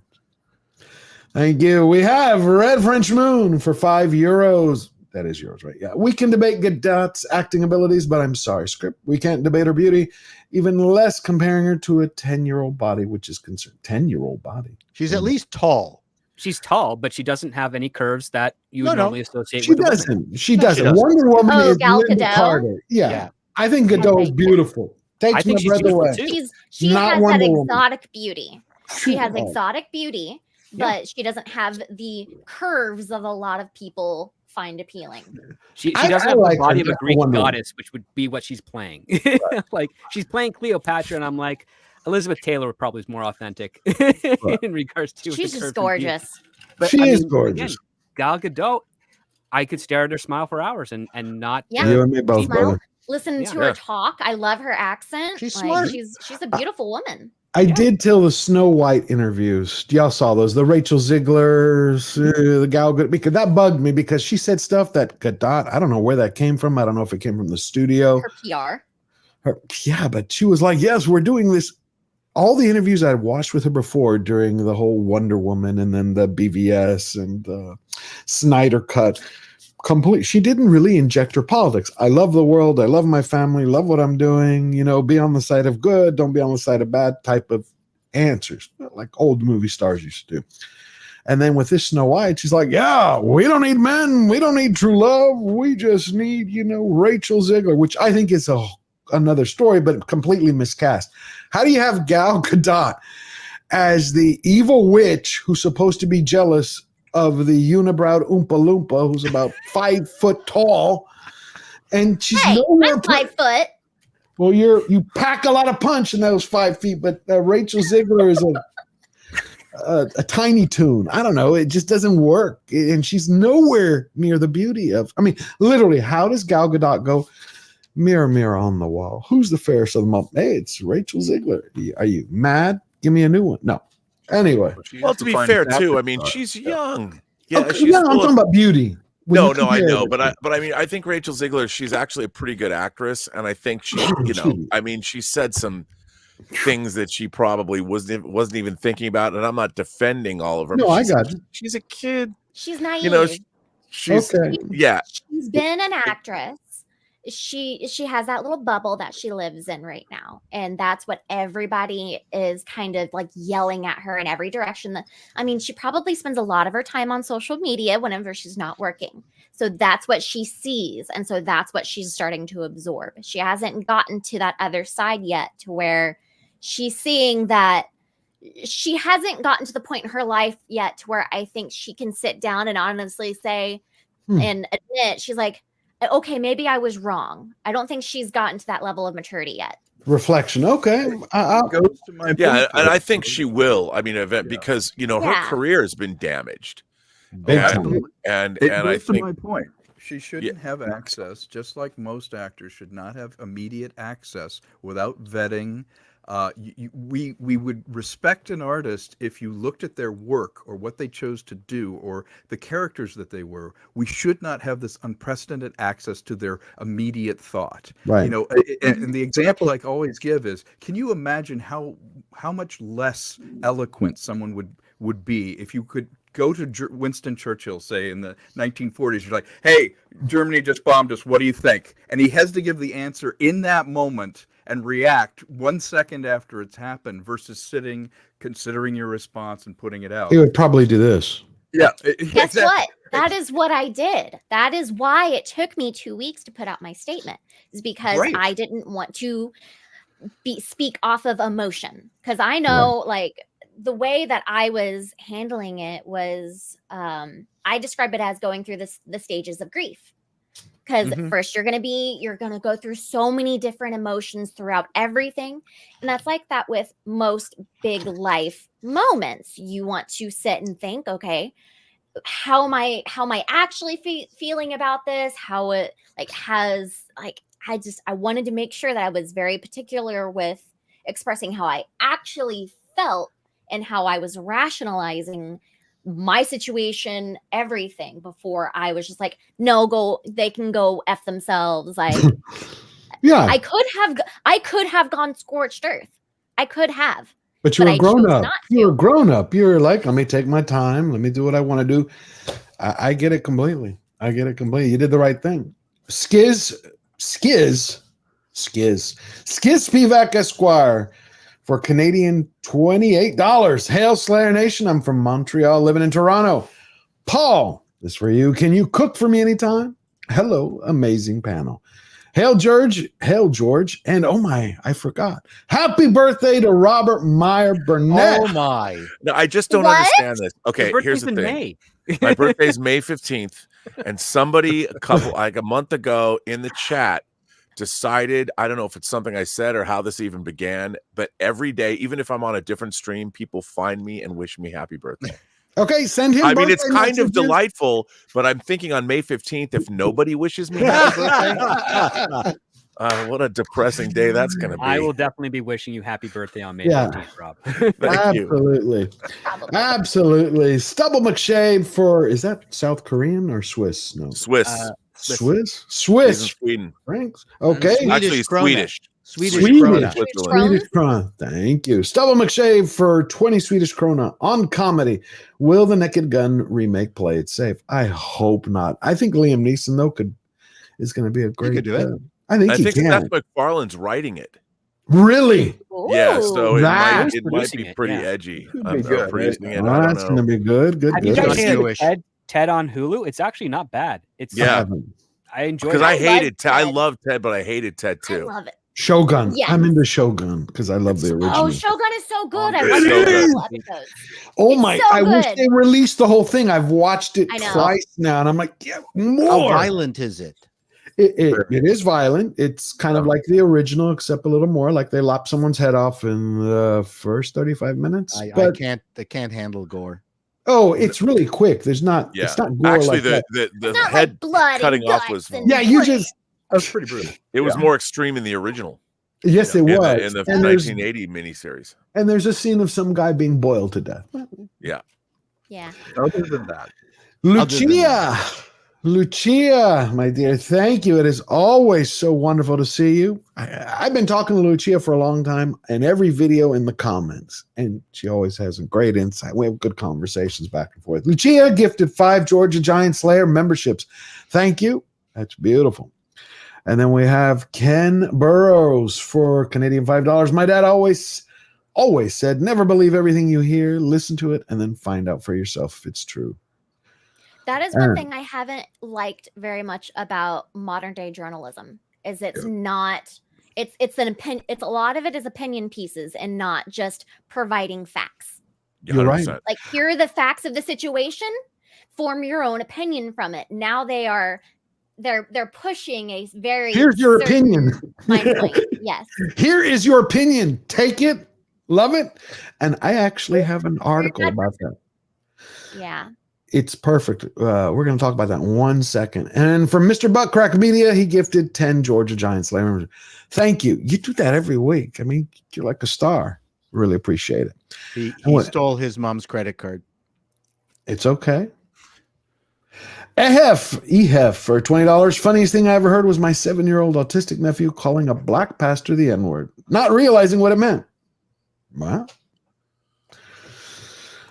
And we have Mexican Iron Man. I thought it was your kid's birthday. Happy birthday to him. Happy birthday to Robert. You share Robert the same birthday as. What a smart, great panel. Dune is a cinematic achievement in science fiction movie making. What say you, panelists? And we were getting to that. We'll get the last one and then we can jump on. Irene Jacobson for $2. Nice to see you all again. Happy birthday, Rob. Thank you, Irene. Irene's the best. She is. So Dune, I went yesterday, saw it. I was blown away. I will say this, but it's the first movie in 5 years that I both felt like I had a true cinematic experience and I was completely conflicted. Like the writer started watching Gloria Steinem and midget porn because there were two storylines that just grated on my nerve. So I don't know how to respond to it because I keep telling people I'm going to go see it again, which I am because I love it, but I just okay. So Matt around is the panel. asking that we don't do any spoilers. No spoilers. No spoilers. Okay, how are we gonna? It has been out still less than a week. Yeah, But it is based on a book that was published 70 in years. 65, and this is the third true. adaptation of it.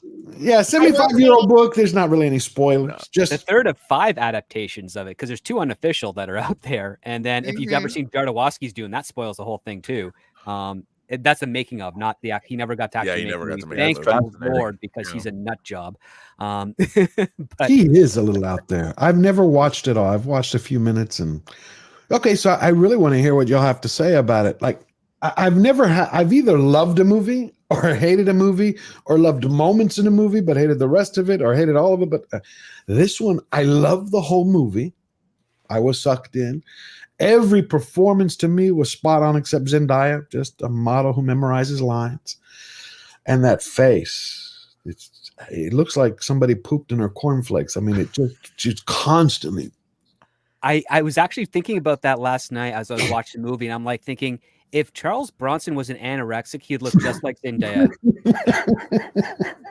And I don't mean to like body shame or shame her. I think she's pretty incompetent, but I'm just like, what's going on? I think it's just the lens that they use because her face looked a little wider on the IMAX. Oh, I didn't notice that. Just she looked angry all the time. Did you see it in IMAX? Yes. Or did you see it in? Okay. So I have heard that I've seen some photos going around that they cropped the IMAX version weird compared to the Dolby Digital version. Or the Dolby, like the big D theaters that they have. Well, the IMAX ratio is different from your standard 35. Yeah, it's a different aspect ratio. It's a very different aspect. They have it cropped in quite a bit more, is what I saw. Yeah, her aspect wasn't very big. So but it was shot with all IMAX cameras, so the proper aspect ratios to watch in IMAX. So this wasn't pan and scan, right? Someone was saying I didn't see who they were saying. Is this pan and scan? No, it's not quite that. Okay, I didn't pick up a the larger frame that is used to acquire the image. So take it. I'm going to see it again the next weekend. There's only 12 prints that were actually made in IMAX. I'm going to see them in Irvine, and that's the original aspect. When you mean in 70 millimeter, the prints? Yeah, this is a print that's showing at the IMAX theater in Irvine. And the cropping that happens when they do a reduction down shouldn't affect the look of the people. There's not really like they're physically stretching the image to get it in there. It's just a different aspect ratio that they're showing it in. So I don't think there would be distortion, but I'll look for it. If there is, there's a technical problem in the theater. So one at a time. Problem. One at a time. Go around the loop here and let's hear. Who's seen it here? And we'll start there. Who's seen it? Okay, Paul. Oh, we'll go ladies first. Kara, you go. Personally, I really liked the movie. Me too. It was the one movie that I was really looking forward to seeing this year. It was I don't really have anything else that I'm kind of like geared up and ready to go watch. Maybe Deadpool. It kind of depends on how the marketing for that one goes. It is Deadpool, so I'll more than likely go see it. But in terms of like a cinematic experience, it hit all the marks. For me, it did. It was like this is a director who has a true understanding of proper lighting, practical effects, and just an overall the ambiance. Like he nailed the tone that I feel like they were going for the movie. It didn't feel like anything was too whimsy or too sci-fi or too grounded, or it all just felt like this is a fleshed out world.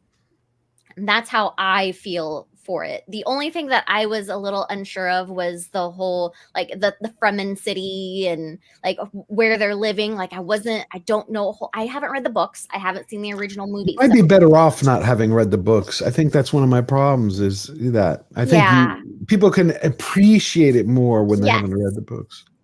Yes. And that is one thing that like we left and my husband was just like, well, now I want to read the books. I was like, well, I think I want to wait until the last bit of the movies comes out and then I'll go back and I'll read the books because I don't want to, one, spoil anything for myself for the next movies. Obviously, I've heard like bits and pieces of things that are going to happen in this next one. But for me, I just kind of want to go into it with my own opinion, my fresh opinion of it. And I want to experience it myself, but I personally really enjoyed it. Awesome. So the movie ended and I said, I want to watch it again. See, I had that feeling. That's why I'm conflicted. As soon as I got out of the theater, I called up Robert. I was like, Robert, and of course I didn't realize he was on a stream. He's like, I'm on a stream right now. I'm like, I gotta tell you about the movie. He's like, well, I'm on a stream. But I wanted to. I'm doing one of my 5-hour monologues. Go away. Actually, I was on someone else's stream. Oh. No. Script? I don't know how Robert does it. He's one of the best extemporizers out there. Well, thank you. I appreciate that. I don't know how I do it either. Okay, Robert. Share your love. No, I mean, I love the film. I thought it was it's a European art film masquerading as a, tentpole studio picture. I mean, the fact that it exists at all is amazing to me. Now, I do not think it is without a fault. And I think that when it comes, like a lot of the plot points, like a lot of the lore and the world building is kind of glossed over. Like, I don't think that the audience, if you were to ask somebody, okay, what does spice do? When you watch Dune, it would be like, if you watch Dune 2, it's like, I don't think a lot of people could be able to tell you unless they'd seen the Lynch versions. Well, spice expands life, it expands consciousness. Okay, well, what does that mean? I've seen people talk about how, like when they're drinking the water of life, if you were to say, well, where does the water of life come from? What is that? Do people know it's like the bile from the worms? Do people know a lot? I think I like that they made some changes in the movie that I thought were interesting. Like, for instance, the Fremen are pretty much of one mind in the books. Yeah, in the books, one group. In the movie, they're different factions. There's a fundamentalist faction. You like that more? I did, because when Frank Herbert was writing the books in the early 60s, well, the first book, the Islamic world was not as captive by the fundamentalists as it is now. So you had there was much more reform. Now you have Afghanistan, the clerics took over, and the Islamic Revolution in the late 70s, and Iran. So Islamic fundamentalism is, I think, much more pervasive now than it was back when he was writing the books. And I like the idea that there are different. It always seemed too easy in the books that Paul was this messianic figure to the Fremen, and they just accepted it. And one of the things, going along with that change is, when they start with Chani and they show her in the first movie giving that monologue about my planet is so beautiful and explaining how the Harkonnens are attacking them.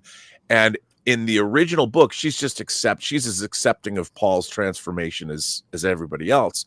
But I really like that they gave her doubt. Like, she loves Paul, but even she knows this prophecy stuff is kind of BS, and she's not buying it in the movie.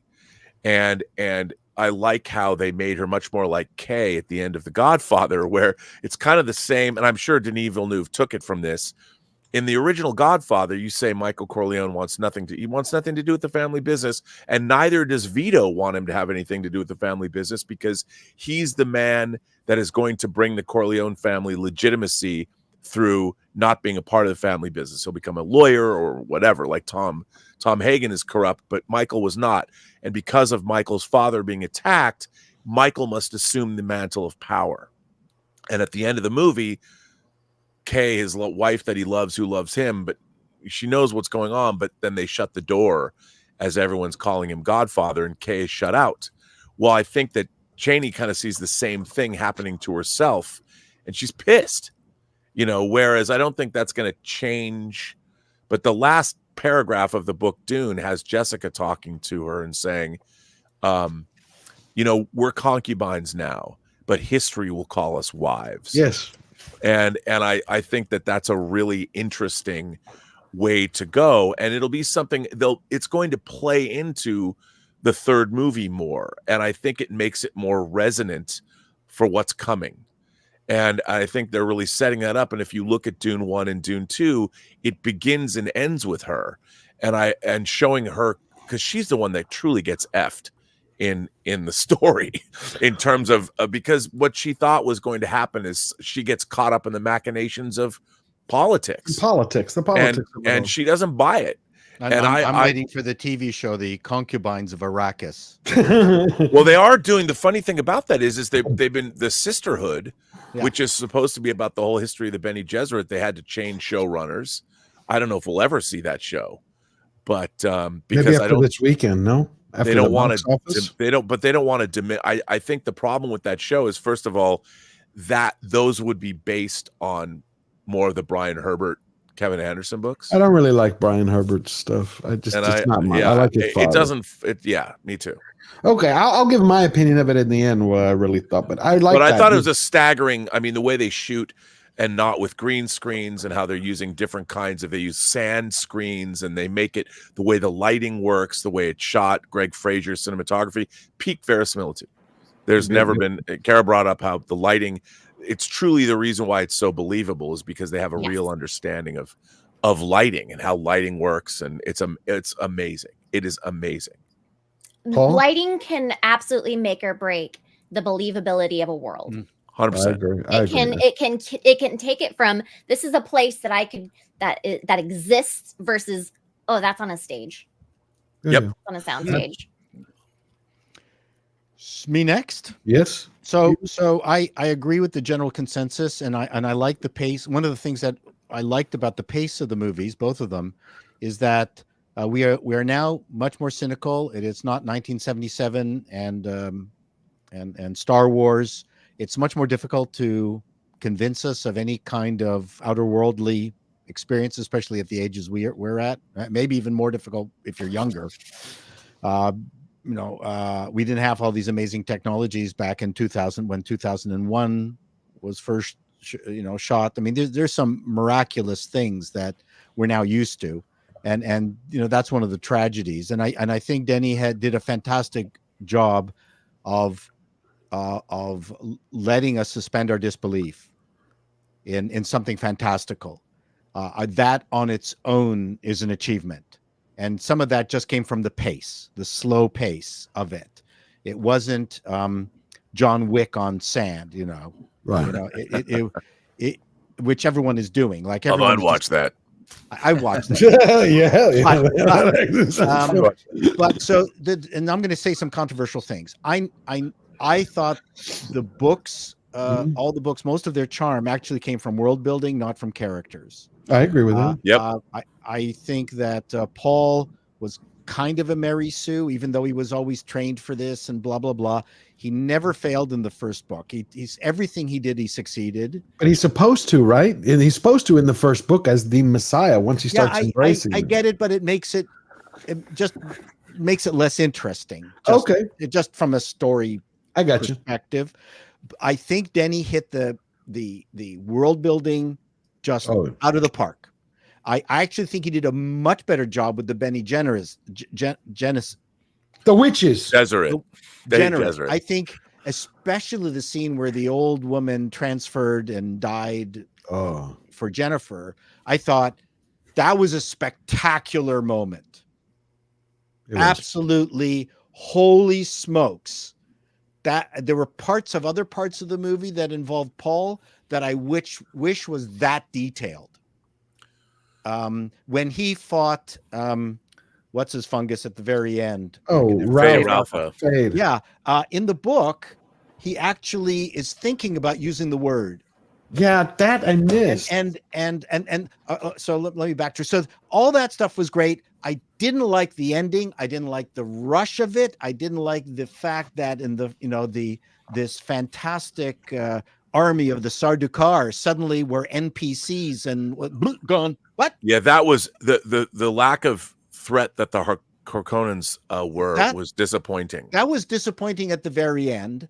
And quite honestly, Christopher, what's his name? The actor. Which one playing who? Timothy Chalamet. No, the Walken. Christopher Walken. Took me out of the film.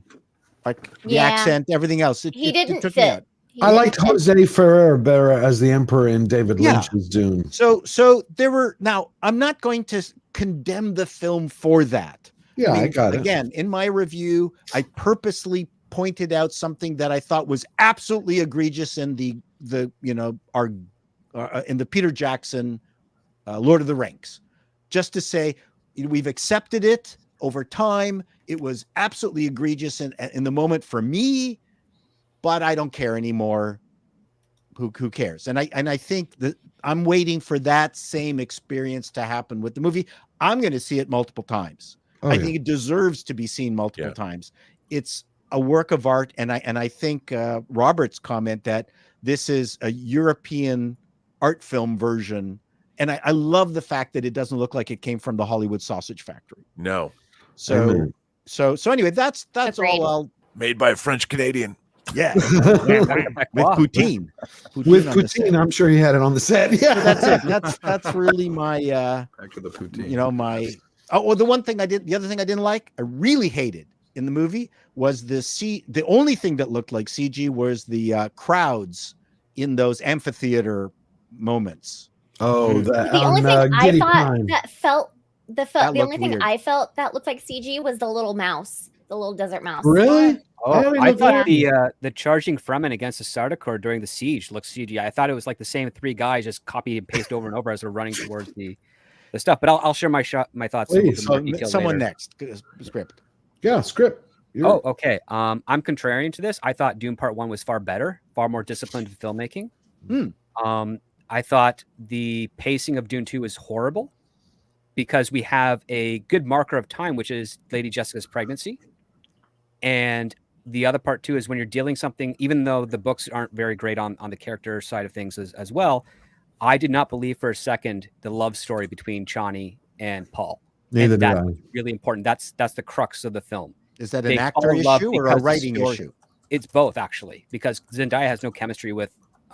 Yeah, that's what I felt, that there's no chemistry. You can see that there is chemistry between Zendaya and Tom Holland in the Spider-Man movies.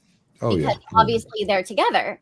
But I didn't see any chemistry between them. I thought there was more chemistry between Florence Pugh and Timothy Chalamet. Yeah. There's that issue there. Again, their love story happened because they're supposed to fall in love. We didn't get that moment. And she's so distant and reserved and pushing away. So the change of her character is not being someone that believes in Paul, but keeping her doubtful of him is what's pushing her away. So the point was, I don't believe when they're together. I don't believe when they're in the tent, together. I don't understand. I'm not able to follow this because we're doing all these drastic time jumps. Like it takes place seconds after the first movie ends, and then we jump a couple of weeks, then we jump a couple of months, and then like the individual scenes themselves, especially with Lady Jessica and her journey going on, that I actually was really enthralled with. The stuff going on with Baron Harkonnen and Fade Rotha, I thought was inventive. I loved the Coliseum scene. I loved the lighting in that. That was the fireworks were like underwater. That was beautiful. They walk in with their black cloaks, and then they turn white as they get towards the. I saw that. I noticed that. That was so cool. Yeah, because the light of the sun for Gidi Prime gets rid of color. Yeah. And you only saw the color through the binoculars because it's isolated, of course. So I thought that was really cool. Like there's all these little bits in there, and I'm like, okay, knowing how movies are made and knowing how great crews and post-production people are, I'm like, this is all easy stuff. Show me something that's difficult, which is getting the characters, getting engaged into what the characters are doing, giving stuff for the actors to really have juicy things to do and work with. And And then, of course, there's the obvious aspect with Timothy Chalamet is incredibly small. He is a thin, tall person. I did not believe that he was physically capable to stand toe-to-toe with Fade Rotha in that. He's wearing a still suit that's clearly bulking out his size, but too many times we see him without his shirt next to Chaney, and he still looks like a little boy. A stick. He looks like a stick. And I don't care about the training at this point. Training is very useful, but you have to train for your body type. But he's not trained. He's not fighting with his body type. He's doing spins. He's doing thrusts. He's doing pushes and punches. And it's like he's doing the actions of a man with larger size, and he's getting the results of a man with larger size. But it's not true to that stuff there. Like they just didn't decide to beef him up for it as well. That didn't bother me. In the book, he's 14 years old when it starts, and he's 20 when more he killed. believable to me as a type than Kyle MacLachlan was in Really? the 85 movie. Yes. True. Kyle MacLachlan was way too old. He was. I mean, he's the appropriate age for the end of the movie, but not for the Yes. start of the movie. Timothy Chalamet again. They compressed the timeline as well. They took out 2 years. I when I saw the ending, I'm like, oh my gosh, is Villeneuve breaking up the second half of Dune And Messiah. intermixing it with Messiah? He was. It Because looked. it feels like you're going to have the mid-act turning point is going to be that speech that Lady Jessica gives to Chaney about concubine and wives. That's going to be the mid-act turning point of the part 3. I feel like that's what is going to be used, and it's going to be a different narrative that comes about as a result of that. And I'm thinking to myself, well, you kind of cut some really good stuff that would have been awesome and elongated things that were not necessary, and you rushed the third act immensely. Right. And Well, they cut out Little Leto. They cut out Little Leto. They cut out Aaliyah. They definitely cut out Aaliyah and the Mentat. Mentat. He was lost. Yeah, they Thufa Howat was not in the movie at all, and I think that's part of the problem that I had with the Harkonnens is that Racing Guild.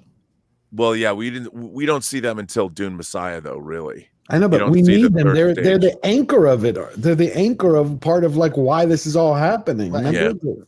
The Baron disappeared in the second movie. I agree. He was, you really needed him to be the Sauron of this. Yeah, they really sort of defanged the Harkonnens. But the Thufa Howat thing, he was captured by them, but working for the Atreides behind the scenes. But I would have liked to have seen. I mean, they would poison him and then give him the antidote. So they were torturing him entirely. That was brutal. Yeah. Plus, you didn't have they didn't have the weirding way. The word none of that was there. But weirding way was only mentioned in the first movie. Right, but we never saw it. The end fight in the so I'll try not to spoil, but the end fight in the Lynch movie between Rautha is similar to the book where you have the word, like Paul was mentioning in a little while ago. All of that, I don't know why all of that was ripped out. It's like Villeneuve was that too fantastical for him? He didn't want that magical. I was like, I don't know why, but I missed that aspect of it. Well, the narrative of this particular form of Dune doesn't have a voiceover for Paul Atreides. We're not in his head. We have to see it through his facial expressions and through what he's doing. And I mean, like, again, the love story and the aspect of characters in part 2, I thought was a bit more poorly handled, because my biggest complaint with part 1 was the fact that we didn't get to see Leto or Jessica together until over an hour into the movie. Yep. Like, they're completely separate. So it's like, I don't even believe too much when he dies and she finds out that he dies, that she's horrified by this, because we had nothing really established of them together talking or what have you. And this is why I really love that sci-fi series. Despite its limited budget, you got way more they had fun with those characters and the plot beats as well. They worked in tandem expertly. I like that one. But I need to watch that. Everyone's good. It's very good. Yeah, I think it's very good. Very well written. Okay. It's called the Spice Cut or Spice. No, Cut, that's or... the Spicer that's the series of original Dune. Lynch. That's Dune. There's a guy who took the original Dune movie from David Lynch and he combined it with the television. That's the Spicer version. But we're talking about the sci-fi. I think it's Children of Dune and it's Dune and Children of Dune. Sci-fi. Yeah. It's got the second actor to play Charles Xavier in it, and is one of his earlier roles. Plays James McAvoy. James and William Hurt. Leto the second. And William Hurt plays. And William Hurt. And that one British actor who's on everything in sci-fi, whose name I can't remember, the guy who plays Paul, not Paul, who's blind Paul. Yeah. But those are my Pedro thoughts there. Pascal. I definitely like to. I'm definitely going to try and see it again because again, I mean, I quote easy stuff. It's not easy to do it, but the thing is, there's those guys that do those Here special it effects, that is. do those The composites. TV miniseries. They're so good at what they're doing. okay. You got to watch it again. Yeah. I'm writing Okay. it down right now. I thought you were going to pull out the bucket. Just No. send it my way, No, Rob. I'll send it back to you eventually. This is the umbrella version. It comes with a Lego sandworm. Oh, very nice. I I do hear have from the a bucket. director. It's just, You do? I have the bucket. I didn't I'm get a currently bucket. using it as a I didn't get the bucket. I didn't have any. My husband had not seen them until we were at the theater. So I was like, I need it. We didn't And have he the just bucket in looked at- Toronto. And it's so I didn't sad. see any buckets. I bought it. I bought it, and now I use it. I've gotten into crocheting lately, so I've been using it as a yarn bowl because the lid for it is perfect. So I wanted to say though about what Script was saying. I agree with your assessment of the plot of the film, but I do think that this film, because Denis Villeneuve does not seem as concerned with the various plot points and the actual machinations, the character machinations that we're traditionally used to. That's why I say it's more of a European art film. It's more of this is like if Terrence Malick made Dune, and you're looking at all this, because I do miss a lot of just the various plot points or the lore. George and I we talk about lore all the time, and it really is I don't think people, if you were to ask people about certain plot points, I don't think they really get them. I don't think they really understand. Like, you don't really understand how the Bene Gesserit have been manipulating bloodlines over 10,000 years. Right. You don't really understand that they have implanted these prophecies throughout on various planets. I mean, there's all these things that Which is why they were mad at Jessica for the birth of Paul. Right, exactly. And you don't even I don't even think they say that. Maybe Charlotte Rampling does. In the first movie, she does. She does. But it both makes me want to see a things can be sitcom in the Dune universe, but on another planet, where like the Bene Gesserit planet has just gone completely awry, and they're trying to fix it as a comedy, half hour. And they're trying to keep it away from the rest of the Bene Gesserit, because it'd be embarrassing if they found out that, oh, we had the Kwisatz Haderach here, and we're just kind of trying to hide them. We did it by accident. And you don't know that there are other places where they're trying to create the Kwisatz Haderach as well. Exactly. They have other prospects. Well, just like Fade. Just like Denis is not as concerned with all the plot points in it, in that he's looking at it as a painting. He's very painterly. And if I were to describe, a Van Gogh painting to you, and I'm like, well, it's about a tree and it's got the sky and everything. You're like, I don't want to see a tree and a sky. I'm not going to see that painting.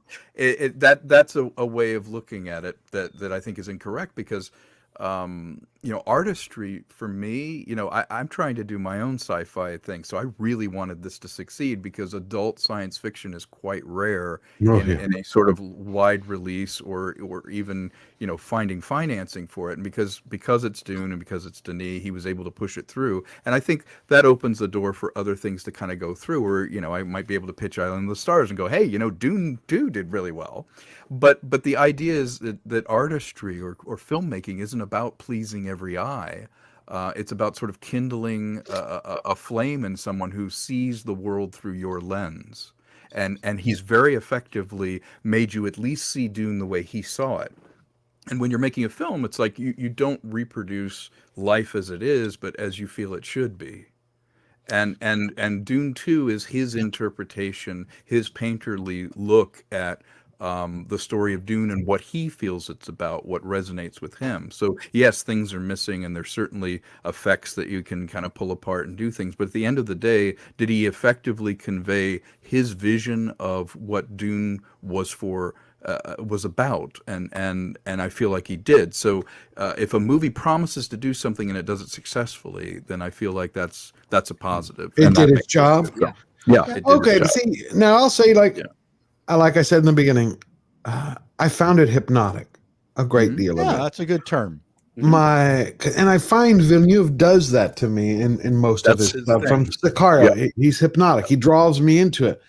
My major issue, actually, my biggest one was Paul's reluctance. Mm-hmm. This whole, I don't believe this. This is just propaganda spread by my mother and her group, which Paul in the books, that's why it's like, it's almost, Paul in the books is skeptical, but he knows two things can be true at the same time. Yes, they believe in a prophecy. Yes, they're spreading propaganda for control, but I am also the dude. I don't like the deconstruction style of not having the hero, the Messiah. That to me was missing. Like, he did it for political like, I want to avenge my dad. I'll get it. Connects with you on a gut level. Go for it.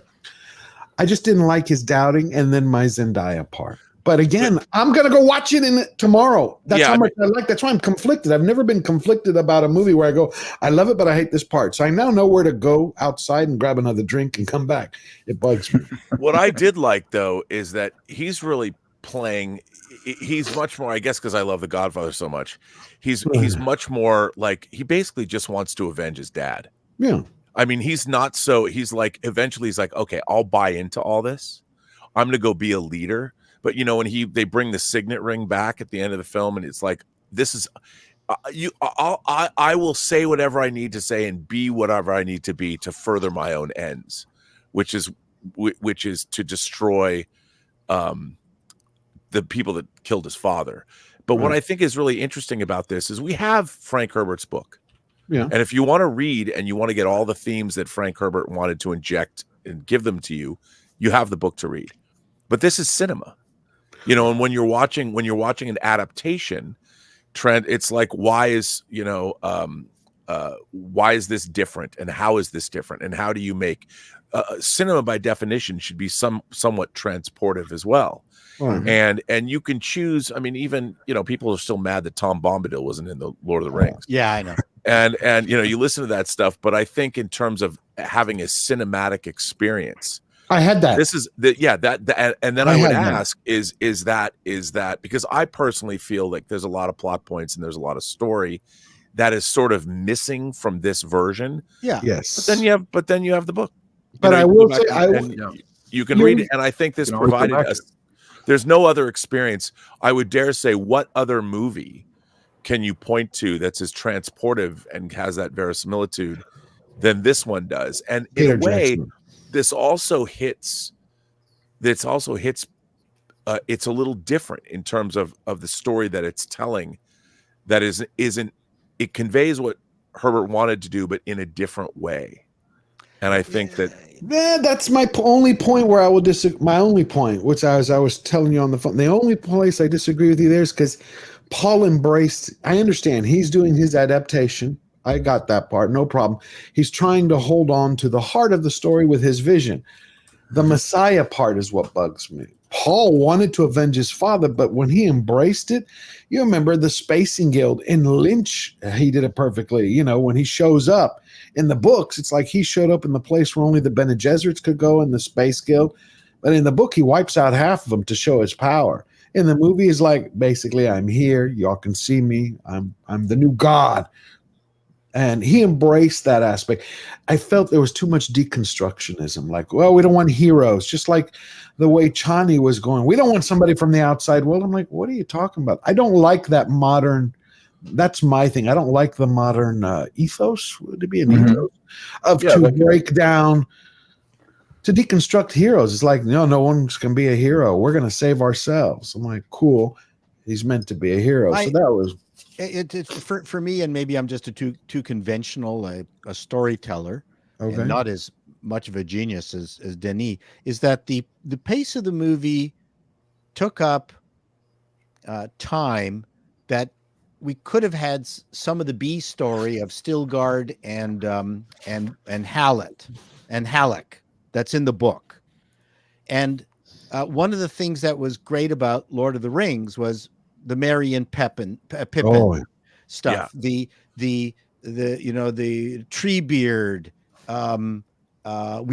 We got to see what other people were doing on the same timeline, and I didn't feel the movie was rushed. I didn't feel Lord of the Rings was rushed at all. Oh, Lord of the Rings, no, not at all. And so again, yeah, I mean, Villeneuve is kind of, I don't know if you've seen any Bertolt Brecht, but don't go to see a Bertolt Brecht play to try to understand it. You got to wait till the very end and go, and then absorb it all at once. Gotcha. Don't, because we're so programmed, actively engaged. Yeah. To go, okay, what's happening next? What's happening next? What's happening next? No. You got to see the whole triptych. Well, the whole you know, thing. what would be it'd be funny to see this movie because, like you pointed out, Paul, in the book Dune, Paul and Janie are like 13 and 14 years old. Right.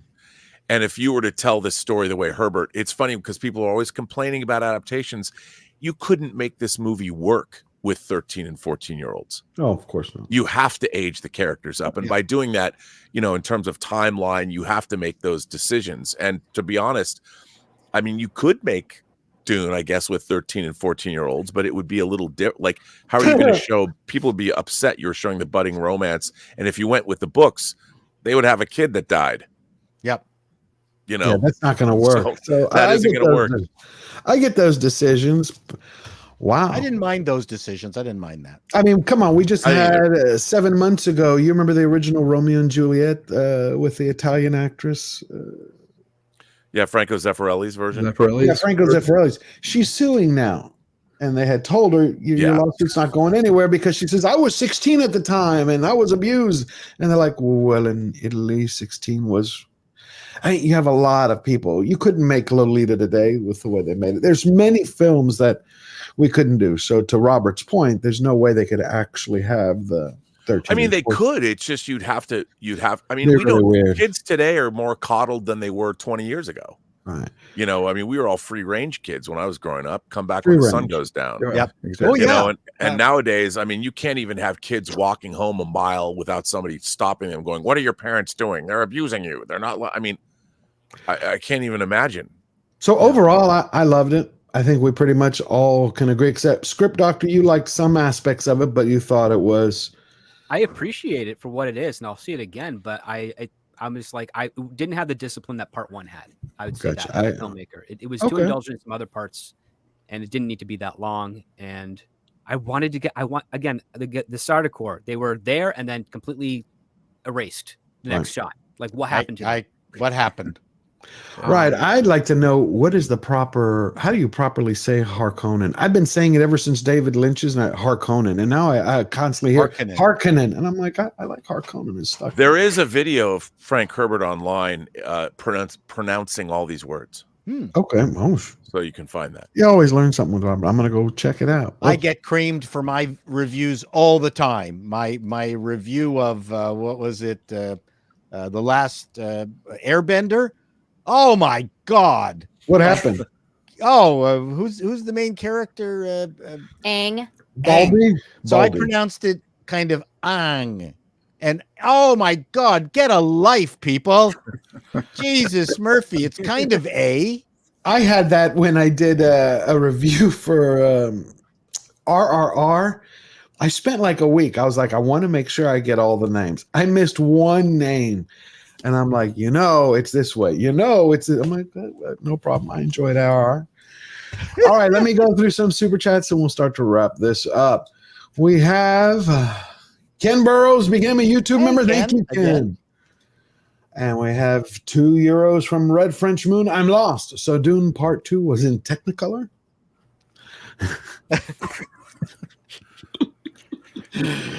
Love everybody. Darth Maul's lower half, member for a month. Awesome movie, but I'm missing the Spacing Guild. You and me both, brother. I wanted the Spacing Guild. I wanted the Mentat. See, I will tell you that both Lynch's film and Villeneuve's didn't hit on any of Paul Atreides' Mentat ability that he learned from Thufahad. So neither did it. But I love the Spicer cut, and I'm going to go see this Dune Part 2 again. Let's see. We have Eric K for $5. Zendaya has the body of a 12-year-old girl. It is what Hollywood likes. Just saying. Speaking the truth. Some people. Yeah. So should this way. Anya Taylor-Joy have played Chani? She could have. I would have liked that. People would have complained about the same thing, though. In the last, so Zendaya's been around for 5 years and she's never hit huge. Sydney Sweeney just made it big within the last 6 months. And I wonder why that is. I want Sydney Sweeney for Chani. I think she's a tremendous actress with beautiful assets and a buxom personality. And her rom-com has made over $200 million worldwide. I'm sure it has. That's right. That's right. Because she's got 2 double hitters right there. Well, it's not just that. She's also remarkably charming. When you see her in regular interviews and stuff, she comes up as rather authentic. And the fact that since she started acting, she's been wanting to get into production and directing right away, says that she's actually in this for the long game. She's not a flavor of the month type of deal. And I will put it to you again. In 6 months, she has gotten more publicity and more attention than Zendaya has in 5 years. That's true. Yeah. But see, Zendaya, I also do. I have seen Sweeney in one thing. I can't remember what it was. It's just she has more magnetism than Zendaya doesn't have magnetism. She doesn't have presence. She doesn't have any iron to be magnetic. She's so thin. There's just nothing. I didn't. Okay, the second. She was pretty good in Euphoria, though. Yeah. I mean, you got to give it up. I'll have to watch that. I haven't watched it. I thought she was good in Spider-Man too. She was, but that's because she has no. I will agree with you. She was because of Holland, though. With her, they are real life. I don't get the. I believed it. This I didn't believe. I just kept hearing, "You're an outsider. You're an outsider. You stop pooping in my cornflakes. I don't like you. I like you. I love you." In the book, she's like his heart, his soul, supporting him all the way. Doesn't doubt him. Doesn't get in. I mean, it's just. Anyway, Love Evergreen gifted 10 Georgia Giant Slayer memberships. Thank you, Love Evergreen. We got them all out there. People are signing up. We're going to have more people at the next member stream. And we have Sick Lid for $5. Most marriages end in divorce. Most people have difficult marriages. Okay. The alternative is that they die. I mean, that's the only 2 ways a marriage ends, man. We didn't talk about much about, Rebecca Ferguson, but she was luminant. Yes, she's amazing. I've got such a crush on her. I'd watch a whole movie with her just being that character. Yep. Wow. Let's make the Lady Jessica spinoff. Yeah, Yes. she's terrific. I agree, Rob. I want to see the whole. Oh, I want to see that, like having them like place her for being the concubine for Leto. Like that would be really cool. Yeah, it gets and better. kind of see the progression of like duty to love. Ooh. That would be interesting. It'd be a great sitcom. There is a series with her that I just started. Silo. Yes. Silo. I liked her in Silo. I've only watched the first episode. Yep. Also, really good books too. Really, one of the few girl bossy kind of characters I actually didn't bring bile up in my mouth. See, I like her in the Mission Impossible movies because she uses her body weight to do a lot of the fighting, which makes it very believable. Like she does the choreography that they chose for her for those fight scenes are really good because they do utilize the strengths that women can do when fighting. You see, she has the same thing that attracts me to Gina Carano. She's not a girl boss. She has character and courage in her in her roles. Like she's a strong woman. She's not trying to be a strong man. Yep. But she's a strong woman, not trying to be stronger than men. Yes. That's the thing. That is the difference. She's not like, I'm strong, I'm better than men. She's like, no, I'm strong because I need to be. Yeah. Because I have things that I need to do. Of strength. Yes. Yeah. Which is it's strength of choices and character as opposed to muscle and will. And those are 2 different things. They can work interchangeably, but they have to work appropriately if you're going to do them interchangeably, and that's the thing. That's why I like with the classic Dune, primarily with the sci-fi series, is that Lady Jessica and that she's always caring and nurturing, but when you come after her family, it's mama bear time. There you go. Well, yeah, it's a big mistake to Silo is take feminine energy and discount it. When you make them masculine as the only way they can be a strong character, you're discounting feminine energy and feminine strength. And I think Rebecca does a great job with that. Every time I see her, there's something interesting but still feminine about her. I don't feel like she's acting like a man. I think she's found a character and she's strong. And she's one of those actresses that everyone loves her, but it seems like nobody really knows her. You know, I think she needs. Even they're more going to know her. Role. But that's the way it should be in many ways. Stop sharing all the personal, private pimples and never politics. hear anything about her. I don't want to. I just want to know who she is. Norwegian Kryptonian for 59 something. North Knock. Anybody know what that is? Norwegian something. Norwegian I'm krona. going to Maybe. guess. Norwegian krona. Dune 2 has made about 178 million. Oh, it did? I thought it was at 80. Okay, that's good. How do you That's worldwide. worldwide? Okay, how do you think it will do for a second weekend? Anybody? Projections? Very little fall off. I think maybe 20-30%. I think it'll do incredibly well. I don't think it's going to hit a bill though. Oh, you People won't? will see it again. I think the rewatchability on it's going to be pretty high. But you know what, though? It's not for kids. You don't have, I mean, Yeah. there's going to be some kids that are going to watch it, but I would imagine kids are probably pretty bored. Really? Just because it's dense, it doesn't, it is more cinematic in terms of its storytelling. And I'll the other thing with Dune is that even though I think it's one of the best-selling books of all time, its cultural significance is not the same as Lord of the Rings. So come from nerd culture. At the beginning of an awful lot of technologies, people were naming modems companies Gandalf. They had Pippin products. It's like every Sauron. single none of the normies out there knew half the internet stuff. Like a lot of internet based things are based on characters and places from Lord of the Rings. None of that happened with Dune. It's a very different cultural experience. Dune is not a happy a lot book. of people didn't a lot of people take a lot of inspiration from books like Dune and like Foundation? They did. Whenever it came to a lot of inspirations for future IPs. I totally agree. Yeah, Another there's a lot thing- of happiness in Foundation. No, another thing though, that when I was a kid, when I was in high school, the Christmas of 1984 was a big literary Christmas time because 2010 and Dune were coming out at the same time within 2 weeks of each other. And a big component of being a fan, like you had to have read both books. If you were all my friends are like, well, you couldn't have not read Dune and not read 2010. And fandom has completely changed. The entire literary aspect of fandom, while people have read the big IPs like Lord of the Rings, people haven't read Dune. I mean, when God Emperor was released in hardcover, it's like all of us ran and got it. We're all devouring the book going, oh my God, this is, Frank Herbert's getting all weird. I've been surprised at, on one hand, you have Harry Potter and all that, but the Western canon of science fiction, no one reads that anymore. No. But that's Not sad. even advertised well either. That's the other. No, but it's surprising to me because as a movie fan, when I was a kid growing up, you had like when you go to conventions, they were mostly because there wasn't very many good science fiction movies or TV shows. There's twice as many, 4 times as many now. So fandom has moved much more over to a media fan thing than they are a literary fan thing. But they've lost a lot there in the process, though, Robert, because they're not reading. So. And the imagination, you don't develop it. No.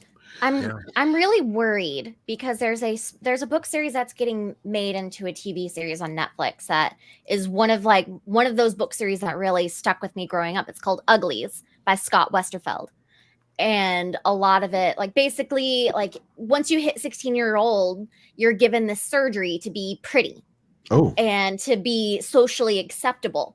Wow. And to Remind me it's of Lex. very and the big, I guess this could be a big spoiler, but you find out that by becoming pretty, the government is controlling your mind and they're making you dumber, that way they can control you.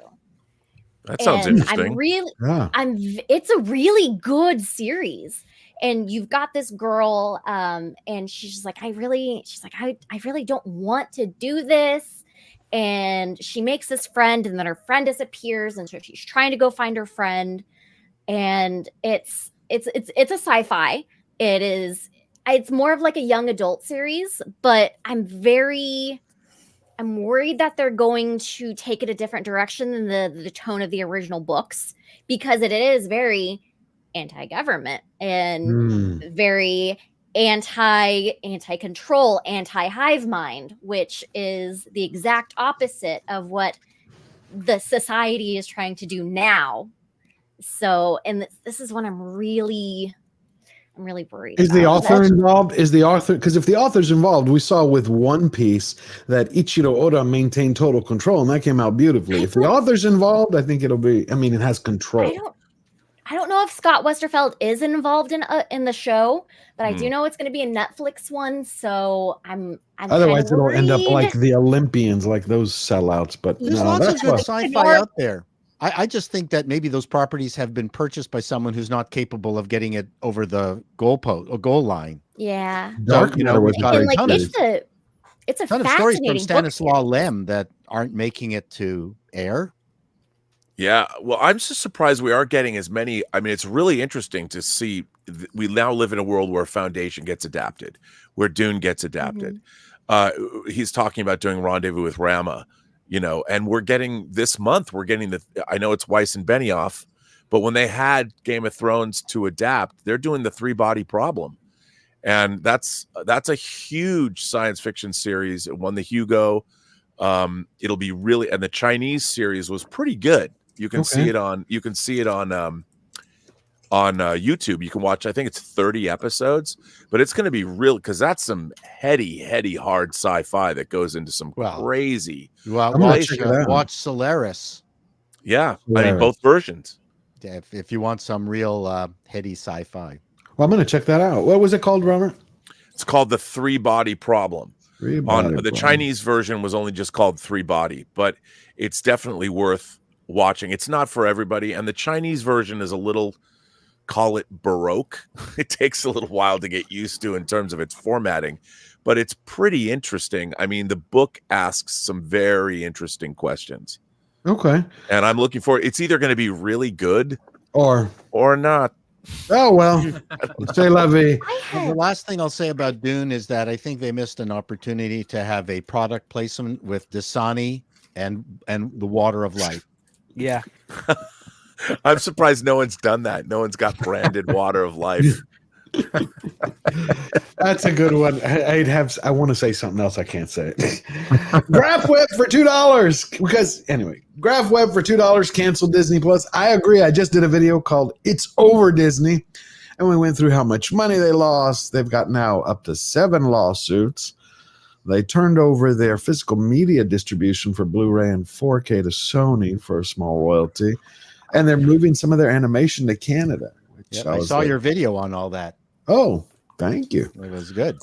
Thank you. Fletcher Williams, I Suck at Games channel. One of our mods, Fletcher. You don't have to send a super chat, but I thank you. $5. Tom, it's for Tom. Tom Midnight's Edge there says, there is no North and South Fremen. That's obviously a crack on the religious South who follows a charismatic leader. Sound familiar? It's the same thing. I kind of liked, I had an issue with that. And at first, there isn't. There's you have one Fremen society and they just live in different sieges. But I really did like the way he broke it down in Villeneuve's. Like, it gives him more flavor, not from the books, but I could get it. And then we have Cichlid for $10. Jesus never wanted to be a Christian. Muhammad never wanted to be a Muslim. The Buddha never wanted to be a Buddhist. I get it. Jesus was Jewish. That's why. There was no Christianity, though. He only had followers. Correct. That was created later. I guess he's trying to make the point about Dune, Paul. Yeah. I get it. Friedrich Reimer for $5. The last one. Scene Do Part 2 twice already. Minor gripe aside, wish Paul and gang would have butchered the Harkonnen and Sardaukar Morn finale. I will say, for me, the movie, I don't know if anybody else felt this. I think it would be the third act. Do you remember when he goes to the big meeting? Yeah. When he stepped up there, Chalamet, for me, delivered at that point. I don't know if that's the director, the writing, all of it is just, I could feel it. I was like, that's forehead. Yeah, I was like, there's Paul. I did miss the sleeper has awoken. I wanted that. But they did the long live the fighters. And all right, this has been a phenomenal panel. We have one final thing. Director Tom Conkle. He's going to share with you a movie that he's putting together. Woo! So, may pop it up here, I promise. Oh, yeah, absolutely. Want everybody to know. Here we go. So, yeah, speaking of trying to do some original science fiction, I have a film that I've been putting together that I want to shoot in Australia with some pretty legendary Australian actors. We've been reaching out to people like Mel Gibson, Carl Urban, We reached our initial goal, which was a fairly low bar. It was to simply, get an entertainment lawyer to be able to make the approaches. We now have a stretch goal. You can make a token offering towards the salary of some of these actors in order to attach them, which then frees up the money through distribution and through Screen Australia. So we are just trying to put it out there, making people aware that the stretch goal for the Indiegogo would be something that would contribute towards making an offer to several actors who've already expressed an interest in doing it. And being an indie, scrappy little indie, we certainly don't have the reserves that a studio might have to put out what's called a pay or play with some percentage of what they're looking for as a salary. So if anyone is interested, take a look at some of the videos, see what I'm trying to accomplish with it. We have a great team. I'm producing it with Vernon Wells, who, Commando and Mad Max, two other great producers, Lucinda Bruce, and my business partner in my production company here in Los Angeles, Mike Smith. We have put together this great package, and it's really a rallying point around. I feel like I just want to make genre movies, and I feel like you should look at what you wish you could watch and then go make it. And this is one of the movies that I wish I could watch, and it's called Island in the Stars. You can take a look at it on Indiegogo.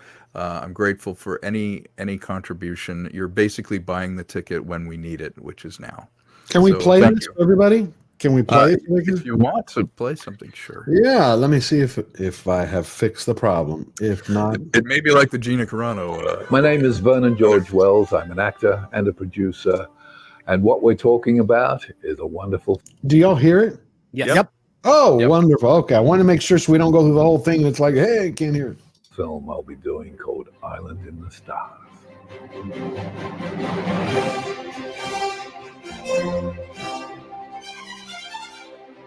Island in the Stars is the story of a young woman named Jackie Driscoll, who on a faraway planet encounters a roguish space pirate who has with him a mysterious box that may lead to her missing father, as her destiny lies hidden on an island in the stars. So my name is Emily Coop. I am an actor, singer-songwriter, and I'm playing Jackie. Island in the Stars is pretty much Pirates of the Caribbean meets Star Wars. I mean, it's going to be amazing. It's the kind of movie that 14-year-old Tom would have been like, I want to see this. I have to see this movie. Because I think you should be making films. You should be making art that you yourself want to see. So when we started putting this together, I just started going through my Rolodex of 40 years out of people, not just people in front of the camera, but people behind the camera, people that I know, calling in favors and talking to people. Because I think that this film deserves to have the best. Obviously, working with Dream Screens Australia is huge. They're an amazing, talented group of people, and the technology they're bringing into film is just fantastic. It's going to be wonderful, and seriously, I'll be ringing a lot of you up to see this and pestering the heck out of you to get this film made, because I think it's wonderful. Beautiful.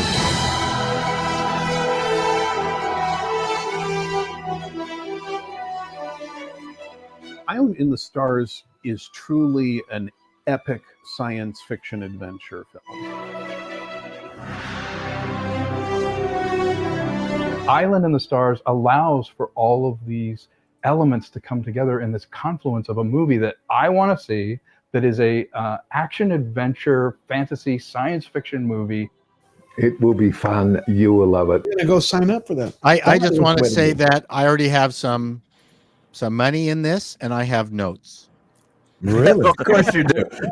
You're the guy who said there was too much sand in Dune. I remember that. No, you know what? For me, it's a fun place to put everything that I love in one place. You know, on the technical side, I've spent the last 20 years kind of making other people a lot of money. My first film, I used a lot of visual effects. We had hundreds of little visual effects to create a world in the 40s. And for this, it's just an opportunity to play in that world and bring together all these disciplines.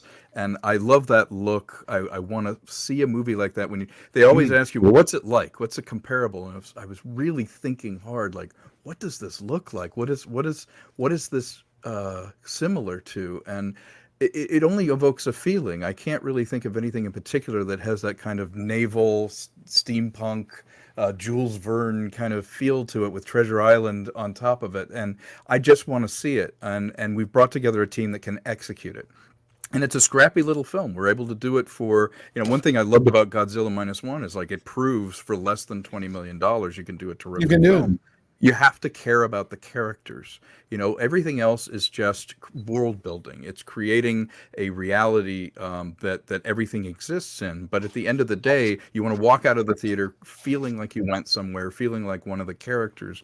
And for me, the challenge on this is to try and do as good a job as possible to have you walk out of that thing with the kind of rush that you felt when you were 14 years old. And And we're watching gonna something like this. Yeah. We're gonna get it. So, It looks amazing. Everybody, go check it out. Sign up.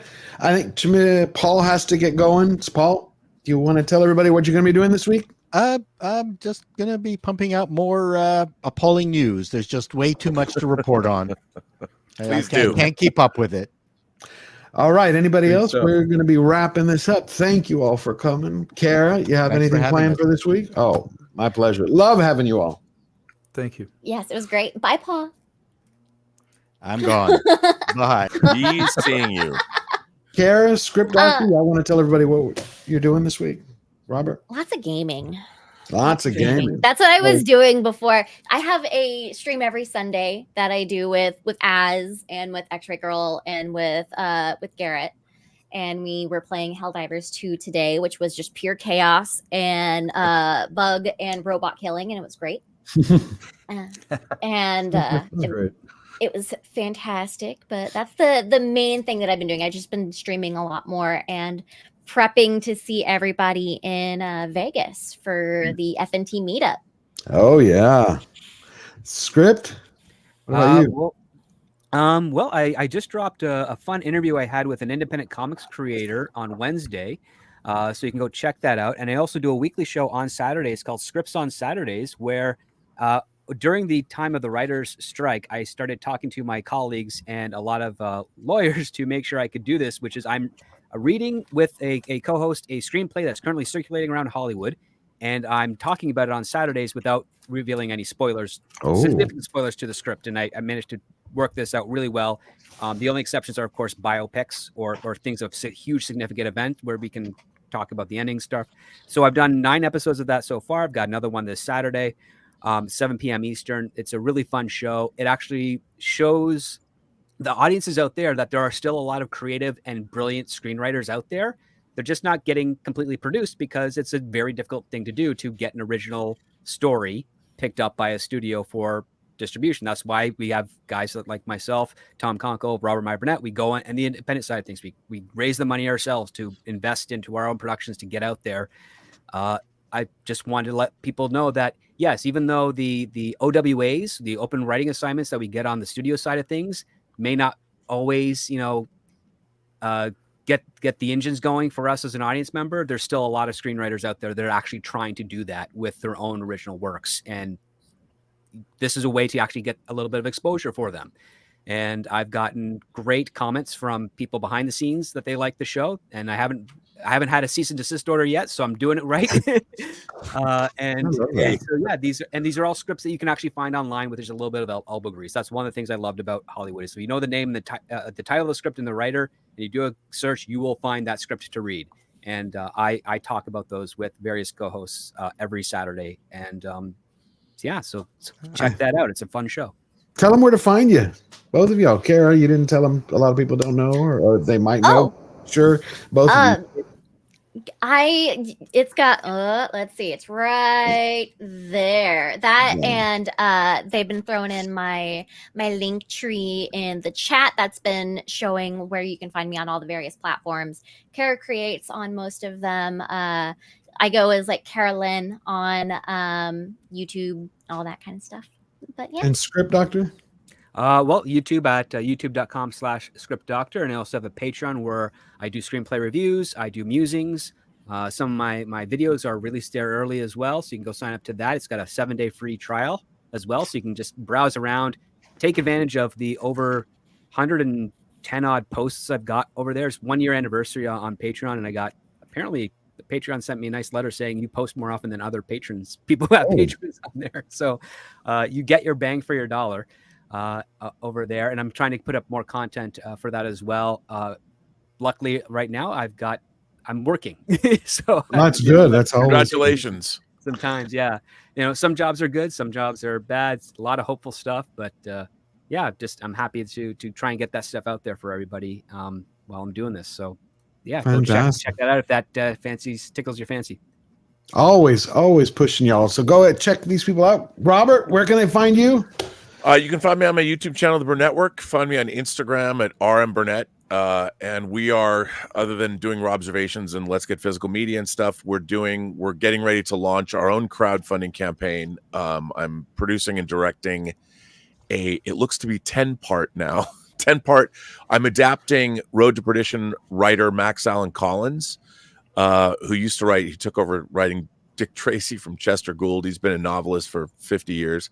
He has created a book series that's 19 novels deep now about a character named Nathan Heller, who was a former corrupt Chicago cop in the 30s turned private eye. And we're adapting the first book in the series, and we're calling the whole show True Noir, the Nathan Heller podcasts. And the first book deals with all of his cases deal with true stories that happen in history.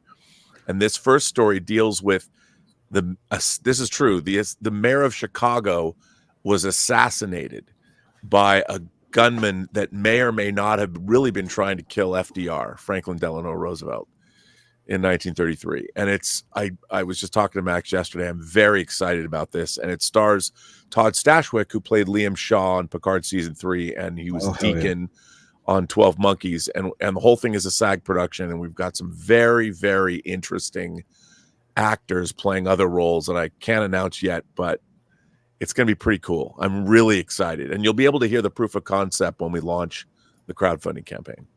It's going to be awesome. I Terrific. can't wait. That sounds great.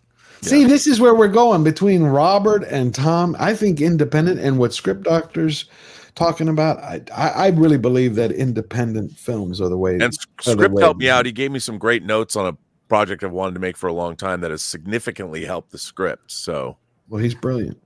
Yeah, he's brilliant. Tom, where can they find you? You can find me on Twitter at Tom Conkle. I do have a YouTube channel. I do more long form kind of scripted stuff, not as much commentary as I'd like. You can find the Indiegogo. We were kind enough to put the link up there, but I'd love to hear from anybody. I'm usually lurking around there, but you can hit me up on Twitter or Instagram. Okay, we'll keep pushing it because I think, come on, everybody in the chat, y'all have to love that. That was beautiful. And we're going to help to see how much we can thank you. Get it to moving. Well, thank you for all coming. I don't think it was a great panel. Great panel, great time. Thank you, Karen. Tom, good to see you. Sorry I was late. No, Thank you. I really loved having you. Hope you all come back one day. Absolutely. Definitely. And That'd be fun. I'd love that. Awesome. And I wish everybody a great week. Remember, to win every battle, you just stay true to yourself. And just remember that we never bow down. We never bend the knee. Always forward.